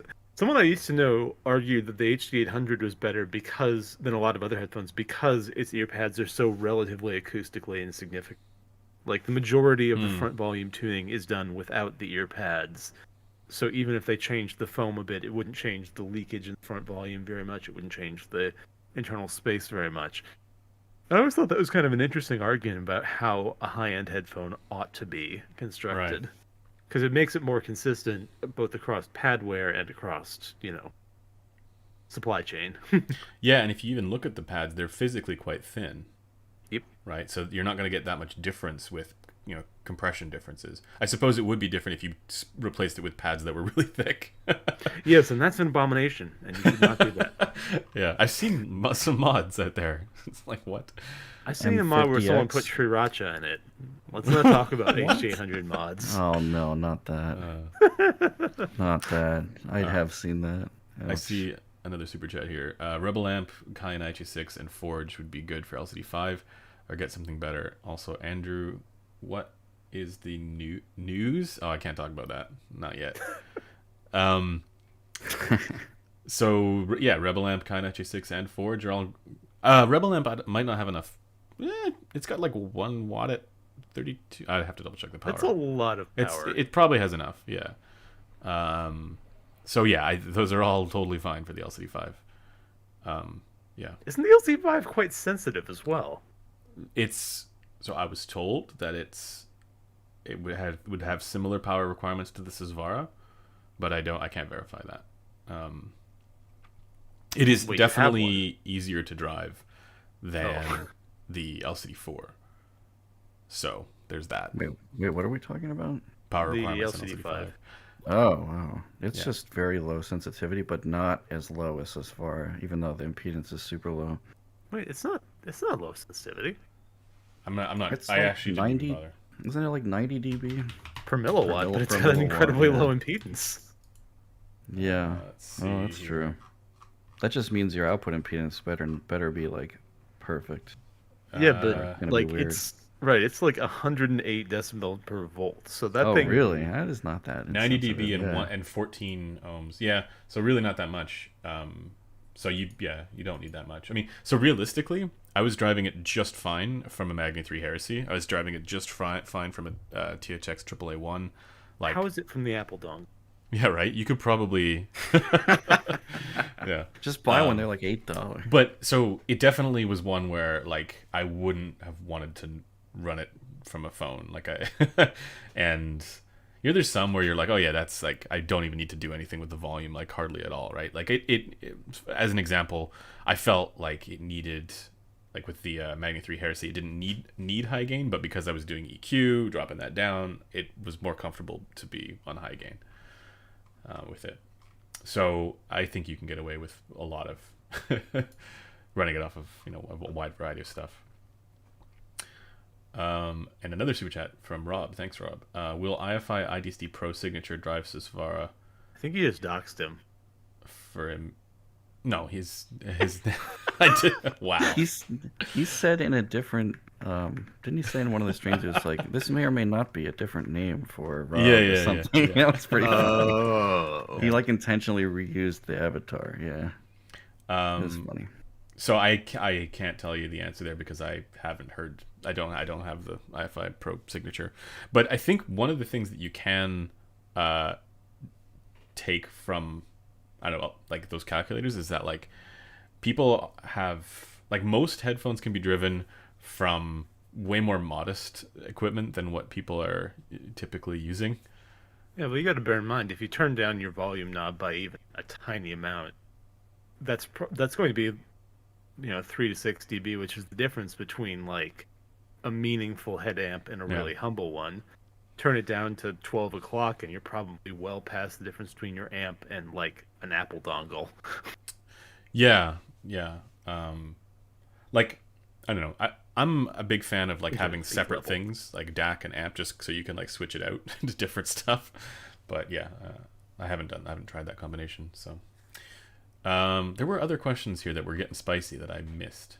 Somebody was asking about the K's. Actually, I wonder what you guys will think about this because I haven't heard all of them. But someone keeps asking me about the K612 versus 701 versus 702 versus 712 versus 7XX. There's so many. I haven't heard the 612.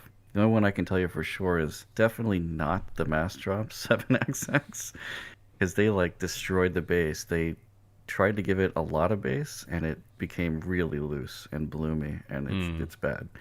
Like, I would go for a 702 if you want the weird mid-range thing that they have with the 2.5K bump.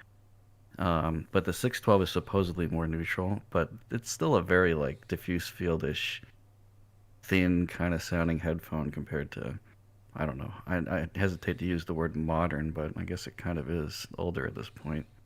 But and the 712 gives you more bass without sounding like mud, like the 7XX, but it also makes the upper mid weirdness even more extreme. So yeah, I don't know. They're really strange. Yeah, Cat in a Box, I already said it. 712 mids are wonky. 712 is like in my opinion, it's a good flavor headphone. It's weird that they call those anywhere near reference headphones. They're not really. Maybe the 612 is probably the closest, but at that point, I would just get a 650 if I wanted dynamic. Oh, you like headphones rate every single 8kg. Oh God. I mean, there was though for a long time like a iconic list of like mid-fi headphones that everybody. I think I might have been the one who kept saying mid-fi trio like 600 times. Yeah. And I thought I saw it on some Headphonia-like site because I just basically call all of those sites Headphonia. Oh my God. Sorry. Sorry if there are fans of that in the chat, but I know what you're talking about. Yeah, and they reviewed. Yeah, they. I mean, there's one of those like really glamorous looking pictures, no frequency, kilohertz, hertz mentioned anywhere. Those kind of sites. But anyway, yeah, they compared the DT880 and the HD600 and the K701 or something like that, and I was like, you know what? Those are pretty much the those used to be flagships actually before I think the HD800 started this craze again for the I mean, multi-kilobuck headphones and kilobuck headphones have been around for a long time. Like this, if you look at Headwise on the Wayback Machine, like the Stax SR007 has been like multiple thousands of dollars since like what is it, like the 90s I think, when those were new. Also, don't forget the HE60 and the HE90. Yeah, like, the HE60 had and their 90 own stats at that time.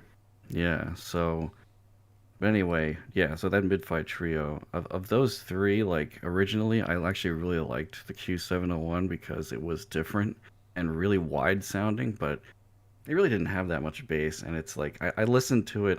That's one of the headphones I owned for the longest. I actually listened to it not that long ago before what did I do? I think I gave it away or something. I forget what I did with it because the elastics started getting loose. But anyway, it was just really too bright and sibilant and mid-forward nowadays compared to like what I really like. Back then I was trying to find out what flat was, which to me meant I had to like things that were brighter than I preferred because that's correct and that's diffuse field. Like I went through a whole phase in the really old videos and then eventually I caved. I've been equalizing headphones like since I was like before I was even a teenager. I've been playing with like all the old EQs on the Sound Blaster sound cards and stuff. Oh so man, like that's a blast from the past. I know. I gave that up for this hobby, and I was like, okay, I'm gonna find the perfect headphone. And then eventually I realized, oh my god, I hate everything without EQs. So yeah, that's kind of like a. But I mean, that in a way kind of too long, but it speaks to something that I raised like a while ago, and I've talked with Sean about this, just on Twitter, back and forth a bit, where it seems like, at least for I don't know, people in your position back then when you thought that you should be listening to something that was brighter because it was more neutral,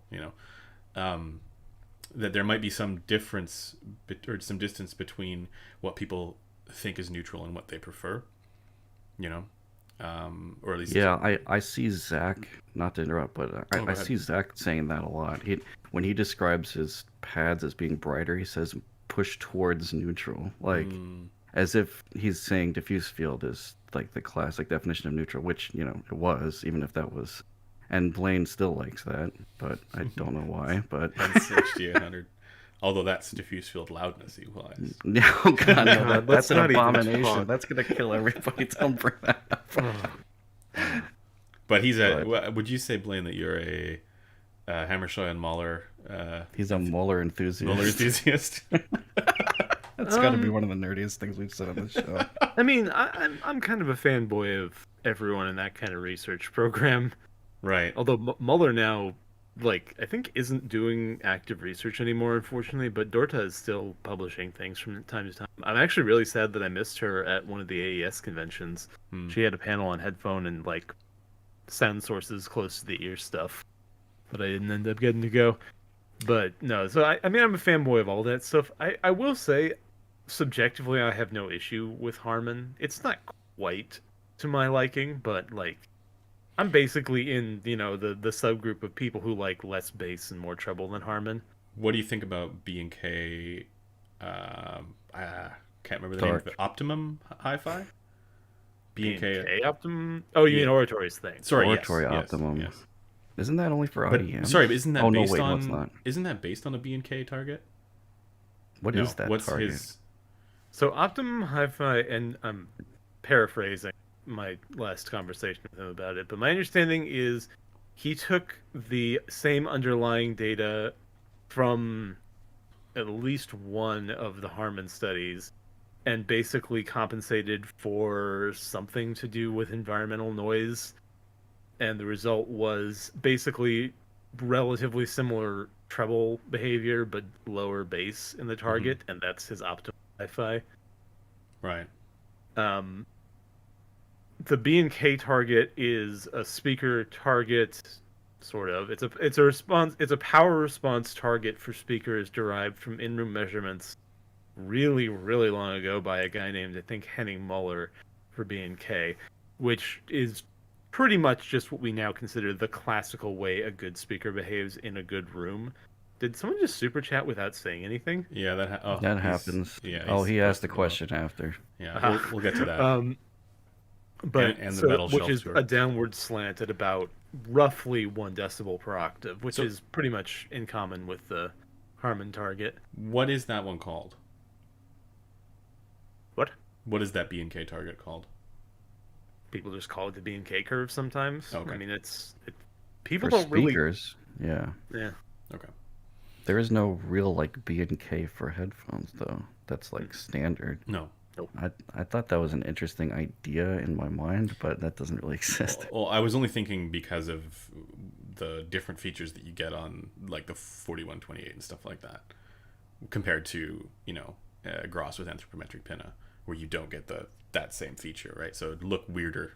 So I was thinking if there was the thing is, the Harman target is relatively similarly smooth to the B&K target. So if and you'll note that even though there should be a pinna notch in the Harman data, it was smoothed over. So yeah, you would. Odds are you would see something fairly yeah, similar yeah.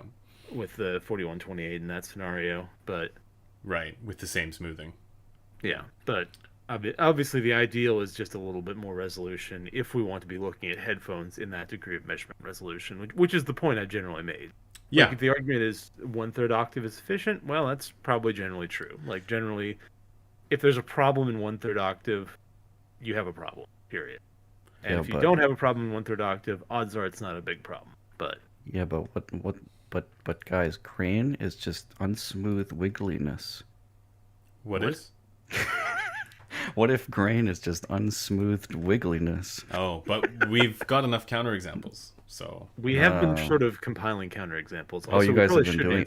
Yeah, we'll answer this. Okay, so first, can we get a metal shelf tour? Metal shelf tour? That's Yeah, for they you. wanted the tour of your shelf. What is someone asked that? Yes. Yeah. At first, I thought he was referring to like base shelf, so like where he puts his Yeah, base that's shelf. the first thing I thought of when you mentioned that. Yeah, no, I think The he's shelves are yeah. just to store various stuff. I mean, I've got like a guitar speaker over here. That's an HD 650 up there. With on the A case Salir. for my what? Oh yeah, with a Solir. Yeah, the CMF gave that to me. I didn't buy it. I was like, yeah, I'll take a Cadillac Solir. Fine. It's nice, but Yeah. yeah, that's I have to have that disclaimer. Yeah, so there's a COS ESP95X box up there with my LCD2 case.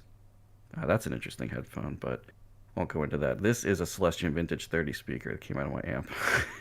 And the only reason why it's out is because it's a Chinese made one, and I put a specifically UK made one in the amp because I am that crazy and bought it directly. But anyway, um, and there's a K371 up here with the box. This is a keyboard I just built or modified, a Keychron C2. And then I've got a bunch of cars up here with some fighter jet models, and I like diecast stuff. Diecast is cool. And I don't know, there's a bunch of headphones and cases and stuff over there. Oh, there's even a vintage Biodynamic DT511, which is one of the brightest things I've ever heard in my entire life. They actually used to be even brighter, apparently, than they are now. It's crazy. Maybe I should just send that to Blaine to have it measured and laugh. I'm here for it. I should really do that. That's most of what's on the shelf there. But on the floor next to me are like eight of these, which is hilarious. This is what the pads come in on ZMFs now, by the That's way. awesome. That is a they're really nice pad nice. bag. Yeah, I know. It's really nice. And they give you this sticker with where all the pads land and how warm and how bright they are, and then one of them is crossed on the back. Yeah, they really improved their packaging. This is so different than they used to be back with the Icon Atticus. But anyway, that's most of the stuff here. Enough about me. Zach just keeps getting better, dude. Yeah. Zach's on Crushing top of it. Brandon says, when is the measurement database and tier list coming? Never promised a tier list. The measurement database but now you've promised it because you've answered that question. Yeah, so the measurement database is still being worked on. It's more just I need to find the time in a week to just hammer out all the measurements because I need to export them in a particular format. And there's also it's the problem with if you don't necessarily label everything consistently because you're the method for that changes over time, so you have to be like, oh yeah, that's that one, right? So it's not something that can just be automated. Like you actually have to go through and do it all manually.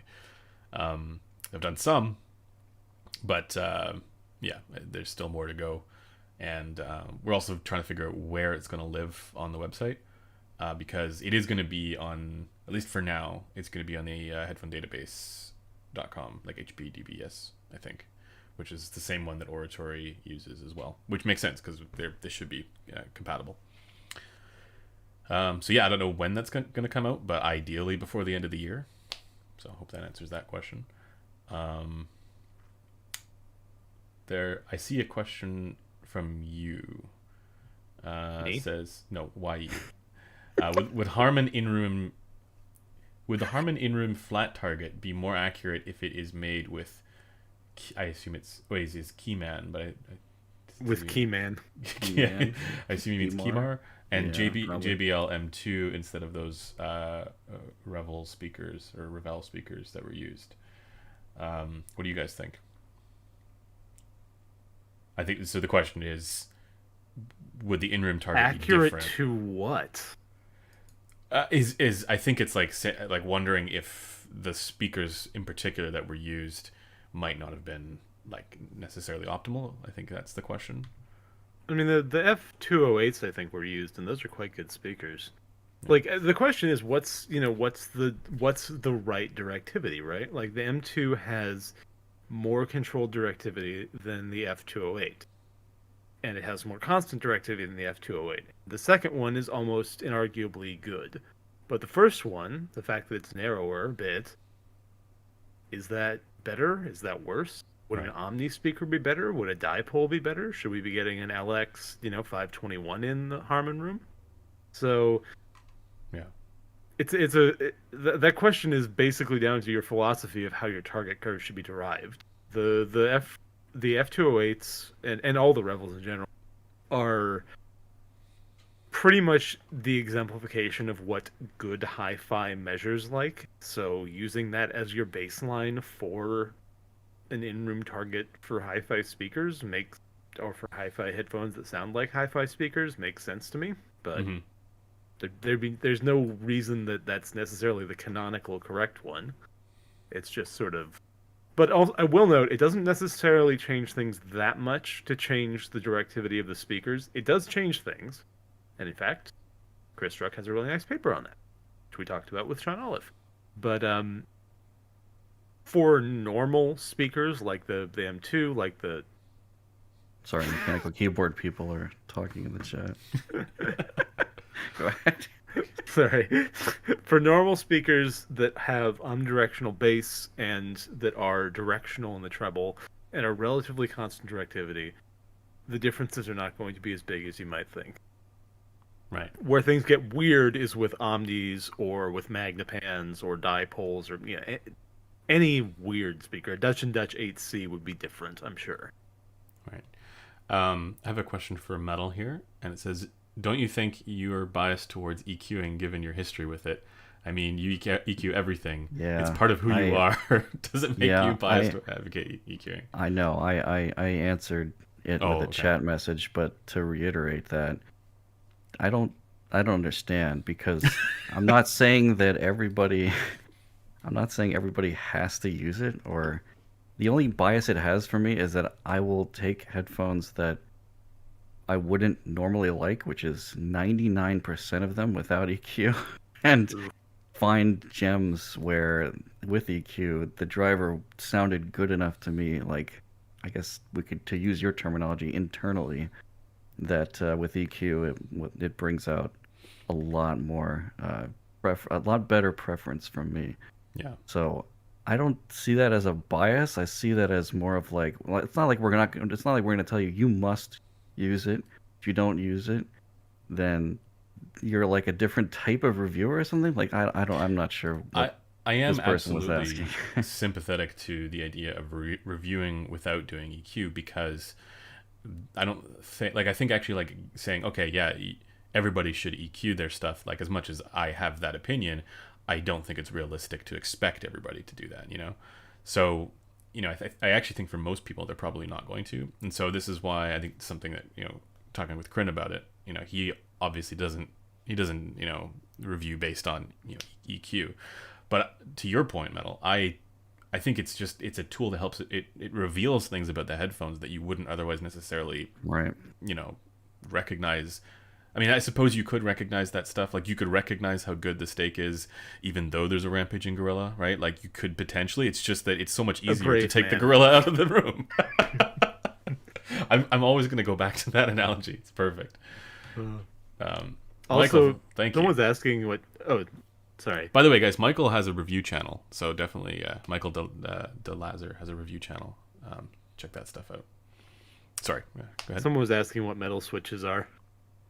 Yeah, they're box reds at the moment. I actually am not very... I guess I'm not that picky. I mean, for typing, I think clickies would be ideal, technically. Too stiff. They're just not very practical in a lot of places. Gotta go with light, or not too stiff. I bought like 4 or 5 switch testers so that I could play with all the switches I possibly could before I decided on what I wanted. Holy Pandas. I really like box whites. Yeah, I can imagine Holy Pandas are pretty good. I have never had a board of them. I did not like the Pandas. Maybe that's controversial. They're a little heavy for me, though. I would probably have to spring swap them. I told Andrew about this. If I did that, I would probably be able to use them. Without lube, they're too stiff. With lube, they're just right. I refuse to lube my keyboard. Yeah, then I could see it being I just did that for a full size for somebody. That took so many hours. And then I did it for all the stabilizers, and there's 8 of them, I think, on a full size, which took so long. Dude, don't do that. They're shoving keys out. Yeah. It's crazy. It types really well now, though. It's scatter on yellows. It's a Keychron C2 I just did. I think I was venting about it on Twitter the other day. Yeah. What was what was the issue with the drop firmware thing? I remember you Oh, mentioned something drop like control. I looked into it, and like from what I can tell, the drop controls has issues with debouncing, and they adjusted the debouncing in the firmware. that. Okay. I'm background. I'm a embedded software engineer, so like I thought that was interesting, but at the same time, like other keyboards don't have these double click chatter issues Yeah. and doesn't seem like a switch problem. It seems like a firmware problem. I can't figure it out on mine. Like what I do is I replace the switch every time I find one, and there's always another one that shows up afterwards. So it's like I don't think it's the switch, is it? it could be the PCB happens to be or less the effective on firmware. certain ones. Yeah, Yeah, I think it's more the firmware. But what you could do is you could change the source code and recompile it yourself and try to load a custom firmware with more debounce time. Yeah. But like people were playing with that and they said they fixed it for some Okay. of them, I'll have to check but that only out. for some switches. Like I don't know. Oh, that's weird. Why would It's it be for pretty- some it's switches and not others? Pretty crazy. Yeah, Yeah. I guess some like internally what debouncing means. Wow, we're getting really far into this now.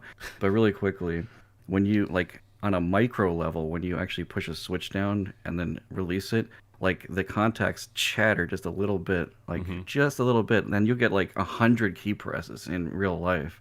So the Okay, I've never firmware had has it be to that smooth bad. it out like a filter. Yeah, it doesn't happen because the firmware in Right. the microcontroller handles that for you normally. Right. So Real that men smooth it out with RC filters, actually. That's That's what I did on Andrew's ABX. Oh, there you go. Wait, the one that I have right now, or a new version? The new version. All the ones that have push buttons. That was actually the problem with version 3, as a matter of fact, was having too long of a debounce timer so that it would just not. It would just With the it actual wouldn't bounce, switch. but it didn't Yeah. engage. Yeah. I still need to. I mean, I've been showing everybody at the office because it looks fun, but I still need to set it all up. Yeah, I think, and now that I did a sort of shelf tour, now you have to do a office tour for recording the studio tour. at some point, or studio tour. Yeah, that's what I Yeah, mean. I need to clean that up a little bit before I do. Can we get just like a close cam on Terran? So I want to do more of that because it is hilarious. I mean, there's a meme that like I sneak in when he's not looking and steal all the good stuff to to the studio, and then that happens. That's like a real thing that happens. So I should film it at some point.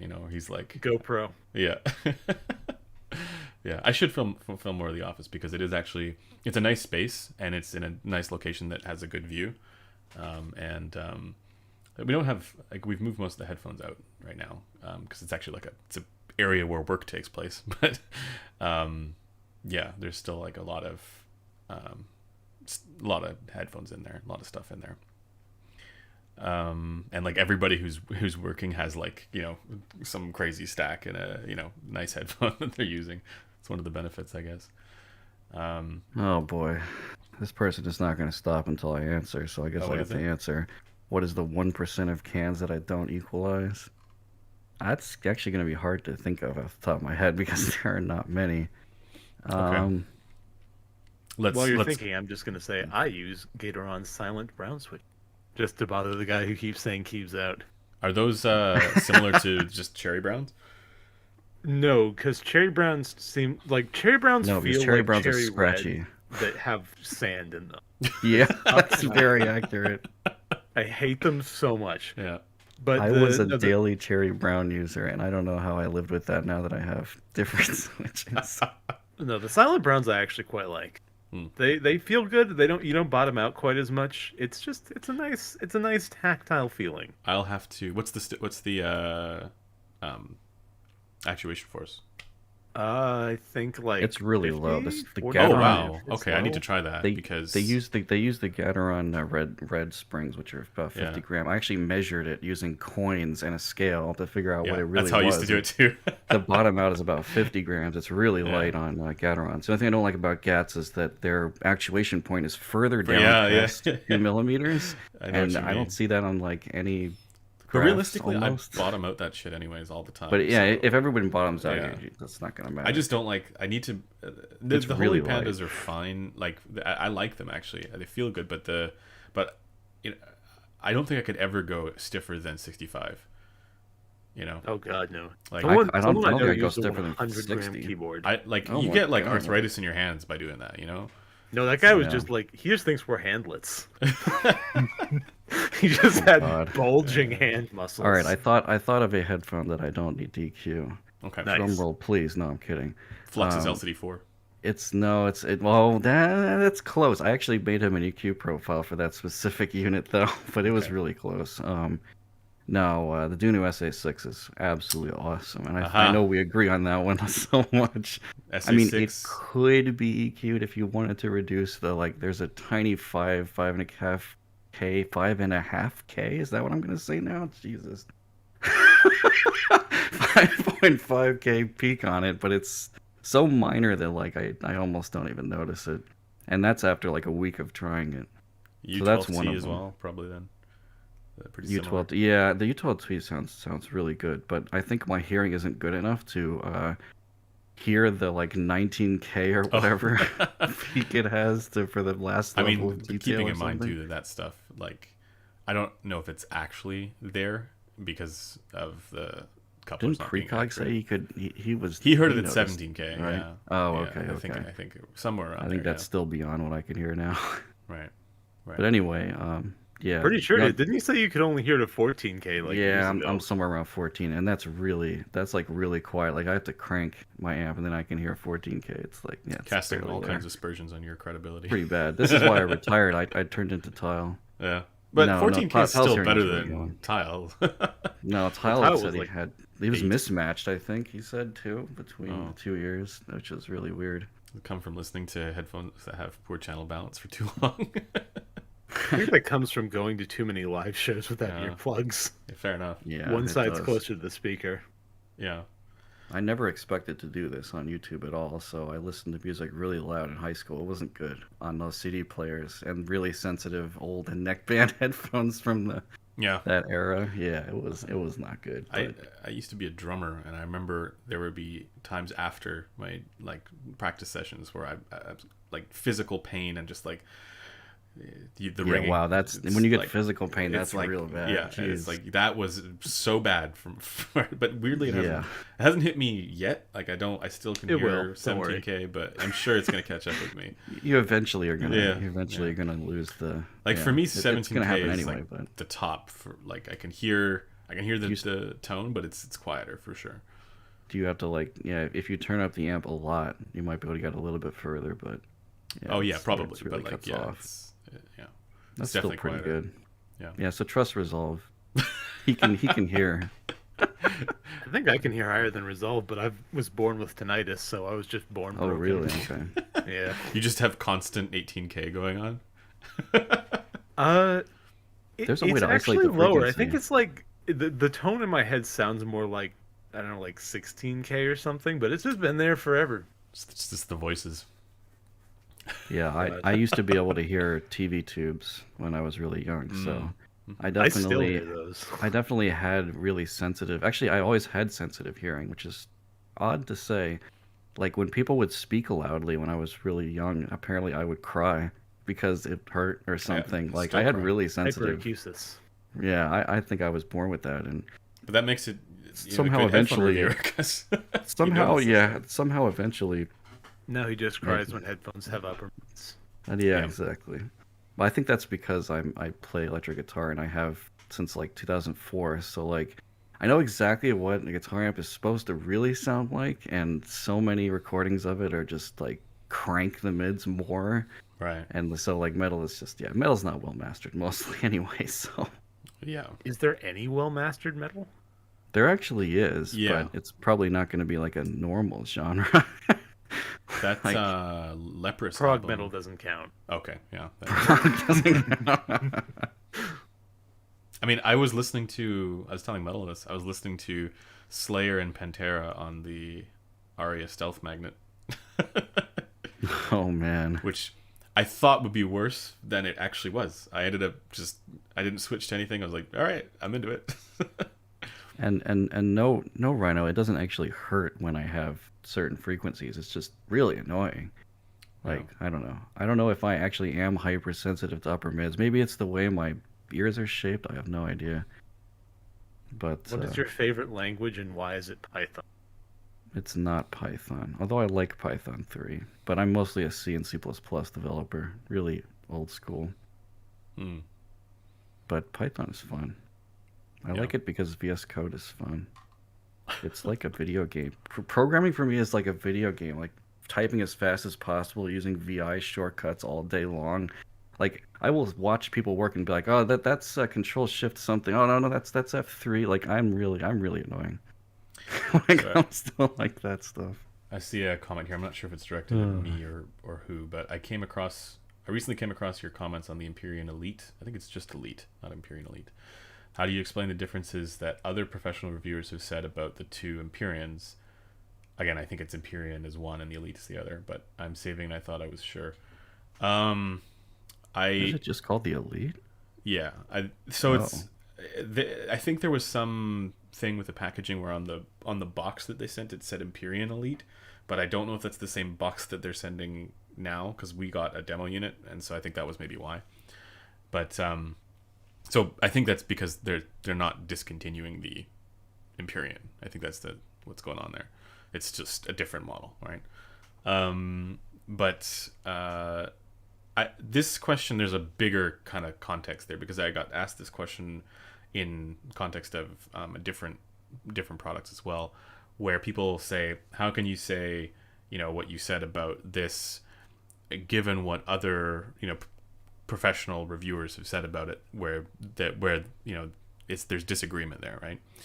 And my answer to that is that I don't think it's as much to do with the fact that people have different ears, and I think it's more to do with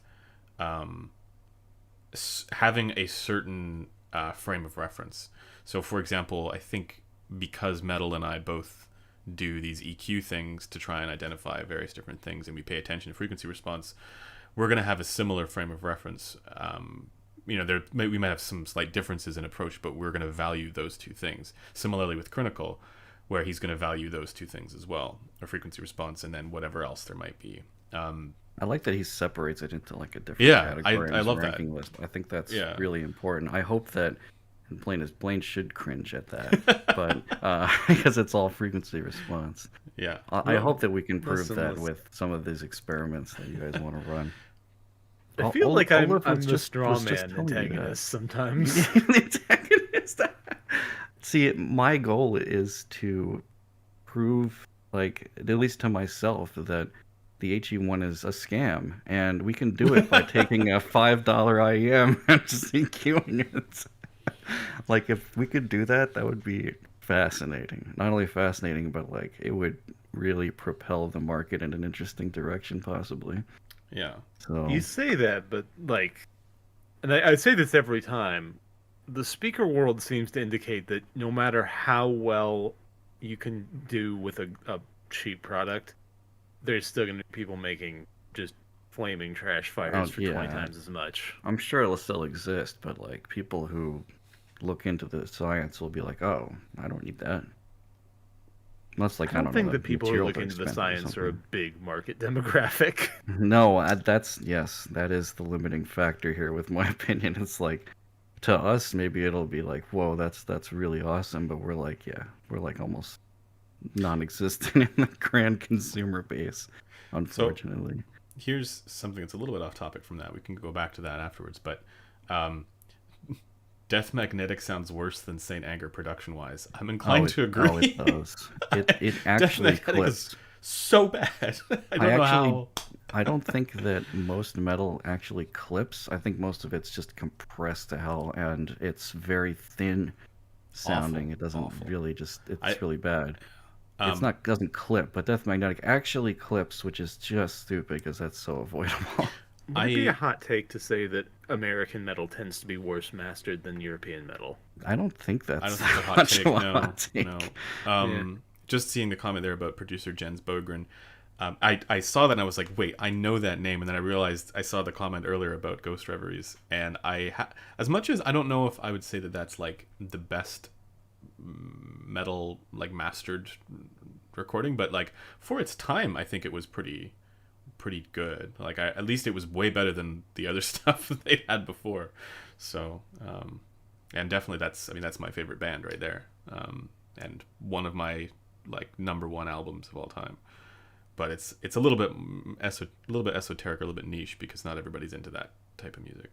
Yeah, Opeth is their own thing. Yeah, exactly. I haven't listened to them much, but I know they're really interesting. Yeah. Anyway, so getting back to we should probably wrap up here in a bit. But I gotta run in about 10 minutes, so we got some time. Yeah. A little So bit. that question though about like how can people, one person say, or how can you say this when these other reviewers have said this other, the opposite, right? That's bound to happen, I think. But I don't know if it's because we're actually hearing things that differently. I think it's because we just have a different reference point for what stuff should sound like. I think that music has maybe this is a hot take, I don't know, among the science community, but I think music has a significant, like musical taste has a significant impact Yet on frequency response taste as well. So I would think that as well. Yeah. But wasn't one of the Harman papers about Oh, the they were effects ranking like different recordings or something? Yeah. McMullen 2017. So, and there was an effect. But it's not as significant as people think. Yeah. So it's there, but it's not huge. Yeah. Well, then it's not that surprising that Resolve and I probably have a preference that's within like maybe like 3 dB or something. I don't think it's significantly more than that. Like most people, but that could be these variety of factors here. But it's not like I want a biodynamic. Yeah, we're both probably sensitive to like the 5K stuff generally. I think the trouble with that is that I listen to music that's also quite prone to excite that area, and I still don't mind the HD800. Wow. Years of steel. So, but what if it's not about like actually stuff that is particularly forward in that area, but rather like things sounding more aggressive because of that area? Like, so for example, like electric guitars, I'll use this analogy or example. I can 100% see why people would want less ear gain if they're listening to music that has electric guitars in it. Yeah, because that's a big part of my point. Yeah. Yeah, it might be more clear, but also sound more fatiguing as a result. So less to do with particularly where it's maybe they want it to be aggressive too. Like. Well, yeah, but yeah, I mean, but I don't think anyone wants it to be cattle decapitation with laid back headphones. But I don't think anyone carnage. I don't think anyone wants 10 dB like bumps or dips there either. So it's like we're talking about like 3 dB or something. Yeah. 3 or 4, something like that at the most. Yeah. So for me, the big one is if I think it's just like I don't know, people are sensitive to different harmonic imbalances, and I think maybe that there's some relationship there between the music or between the program. That's what I think. And actually I've found that on music that features a lot of vocals but no electric guitars at all, like I actually kind of like the HD600's like forward vocals and upper mids. Yeah. But like if I switch to listen to metal, oh my god, it's gonna be like murder. Yeah. Like it's that kind of effect is like, okay, I can understand why people are like, oh, does these mega dipped, super dark, like like compared to other headphones, yeah. If you listen to certain type of music and you want it to sound that way, sure. Yeah. So what I find, and this is really interesting to me, I actually always found, and this is probably the most unpopular take I have, that dynamic stuff always sounds like open dynamic stuff that has that hump into the resonance frequency, which the 600, the 800, they all have. in like the mid bass, yeah. Yeah. All sounds just a bit off with stuff with male vocals because it always pushes the fundamentals a bit up too much. Mm-hmm. I don't think that's a hot take. I think I agree. Although what's because debatable... that made me be like, planers have better male vocals, and that was an unpopular take, at least once. Well, better as in, I guess, more accurate. But then there's the whole debate over should the Harman curve have this like long dip in its low mids. I think that was the more 300 interesting... hertz or something like that, yeah. Yeah. Like well, it should drop into 200 hertz because that's where, like 200 to 100 hertz is the bottom of the ear gain. It rises from there. Oh, really? So okay. You want it to be at its lowest point, unless you want the bass shelf to rise before the low bass. No. I always thought the ear gain was higher than that. I didn't realize. So if you look at an HRTF it's a slow rise from about 100 hertz that then accelerates past K. Is that specifically because of ear factors, or is it related to like head and torso? It's not related to the torso. Okay. If you just have an ear, it will do that. It's a combination of the concha gain, the canal gain, and no, for sure. But I always thought that those frequencies were more affected above like 900 hertz.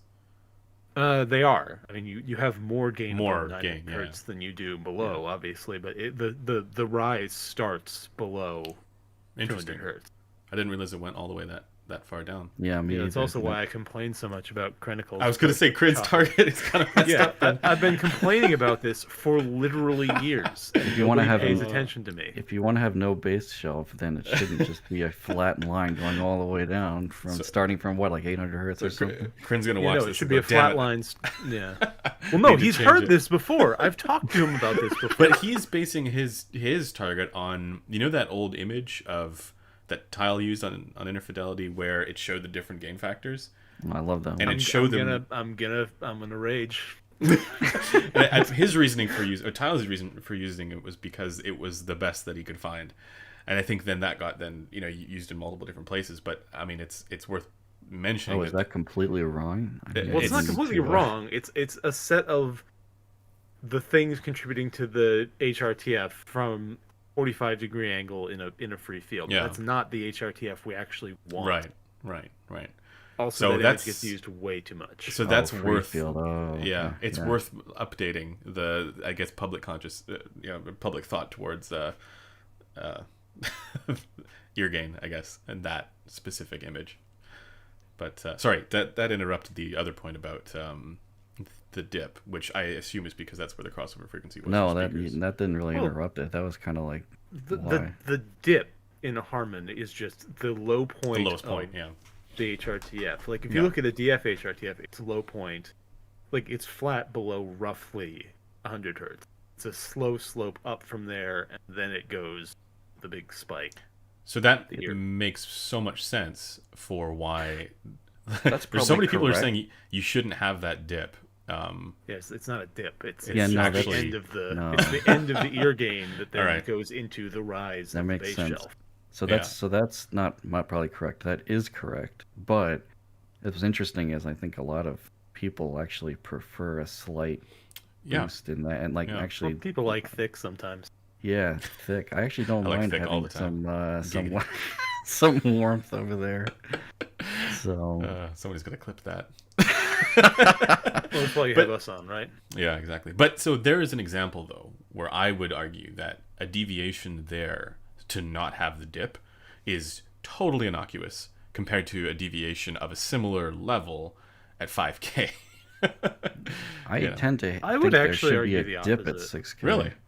Interesting. Yeah, really? I would say that a comparable Q peak at 5K would be less objectionable to me than one of the same, and this is why you like the HD frequency bandwidth, but the same bandwidth of, like within that octave, that same fraction of an octave, at in the lower mids, because that's going to fuck more with vocals and low string stuff. But you're going to completely throw off your cymbal timbre by having that 5K boost. I suppose. But I don't care about cymbals. I care about vocals.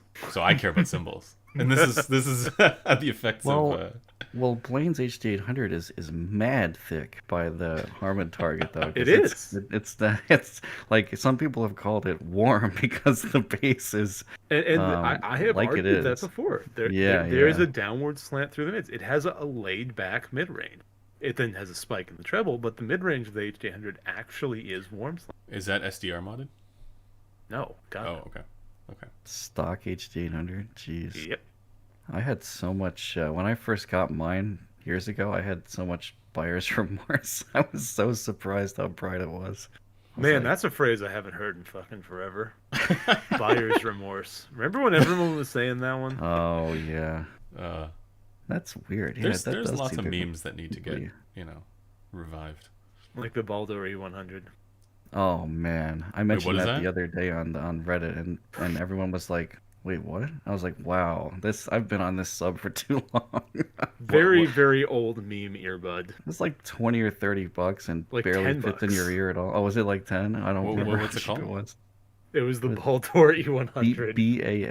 Baldoor. I've Yeah, never I heard think of there's it. still some guy who uses that as his username. It had Hmm. triangular cables. Yeah. It was hilarious. It never stayed Some in guy your claimed ear. it sounded better than, what was it, like the Noble Audio K10 or something. Yeah, but if you like position it correctly in your ear, it did sound good, but yeah, everyone was hyping it up to be like a giant killer, like you do.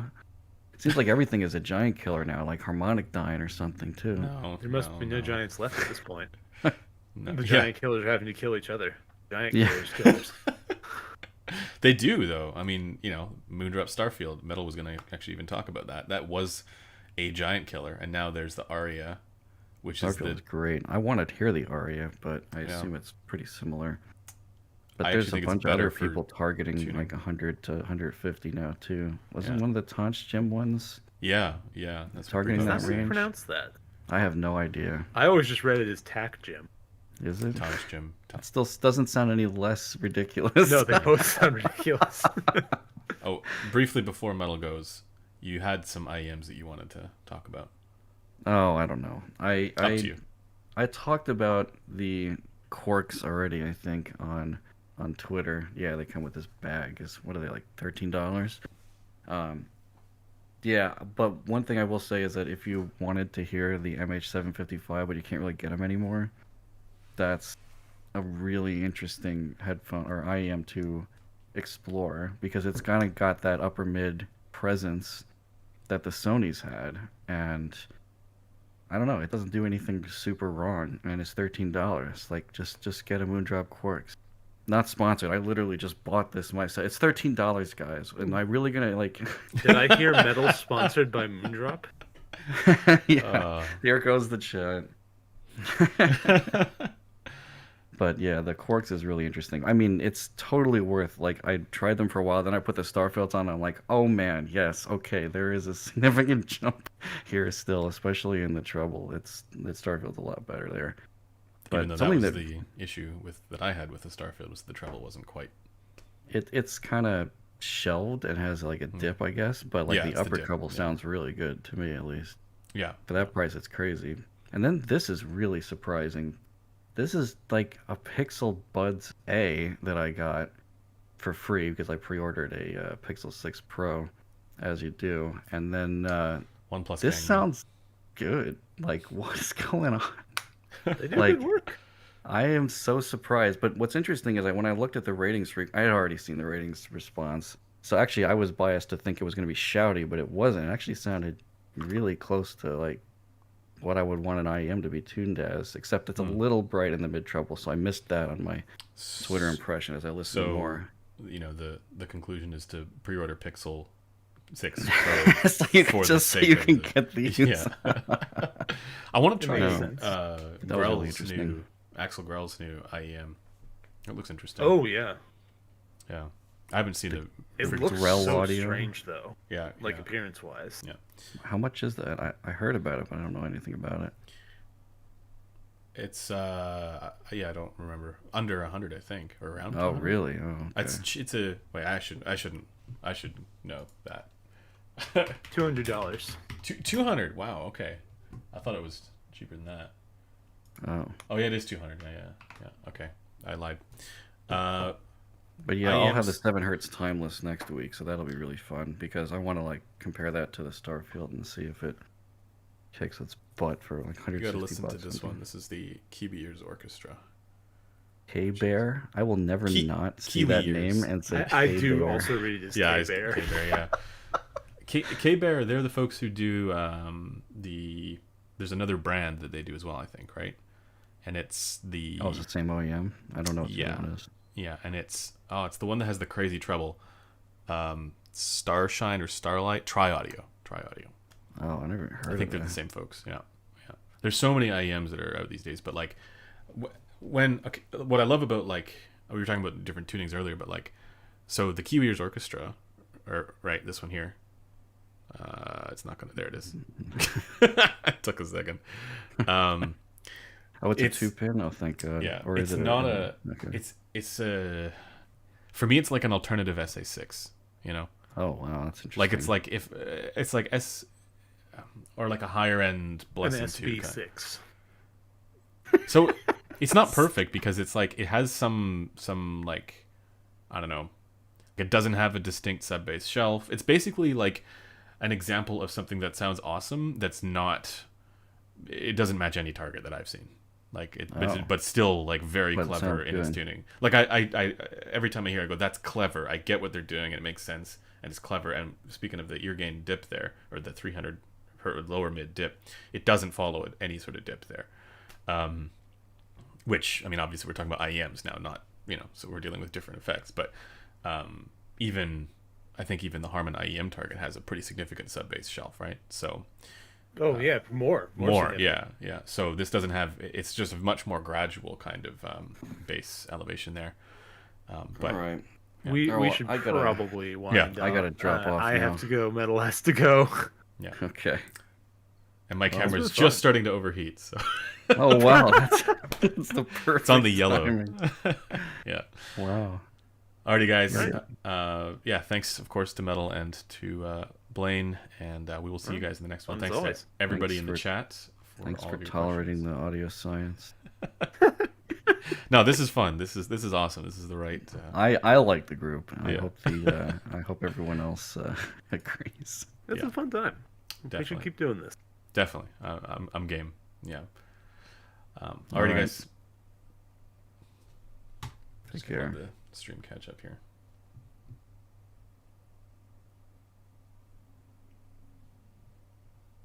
I can tell.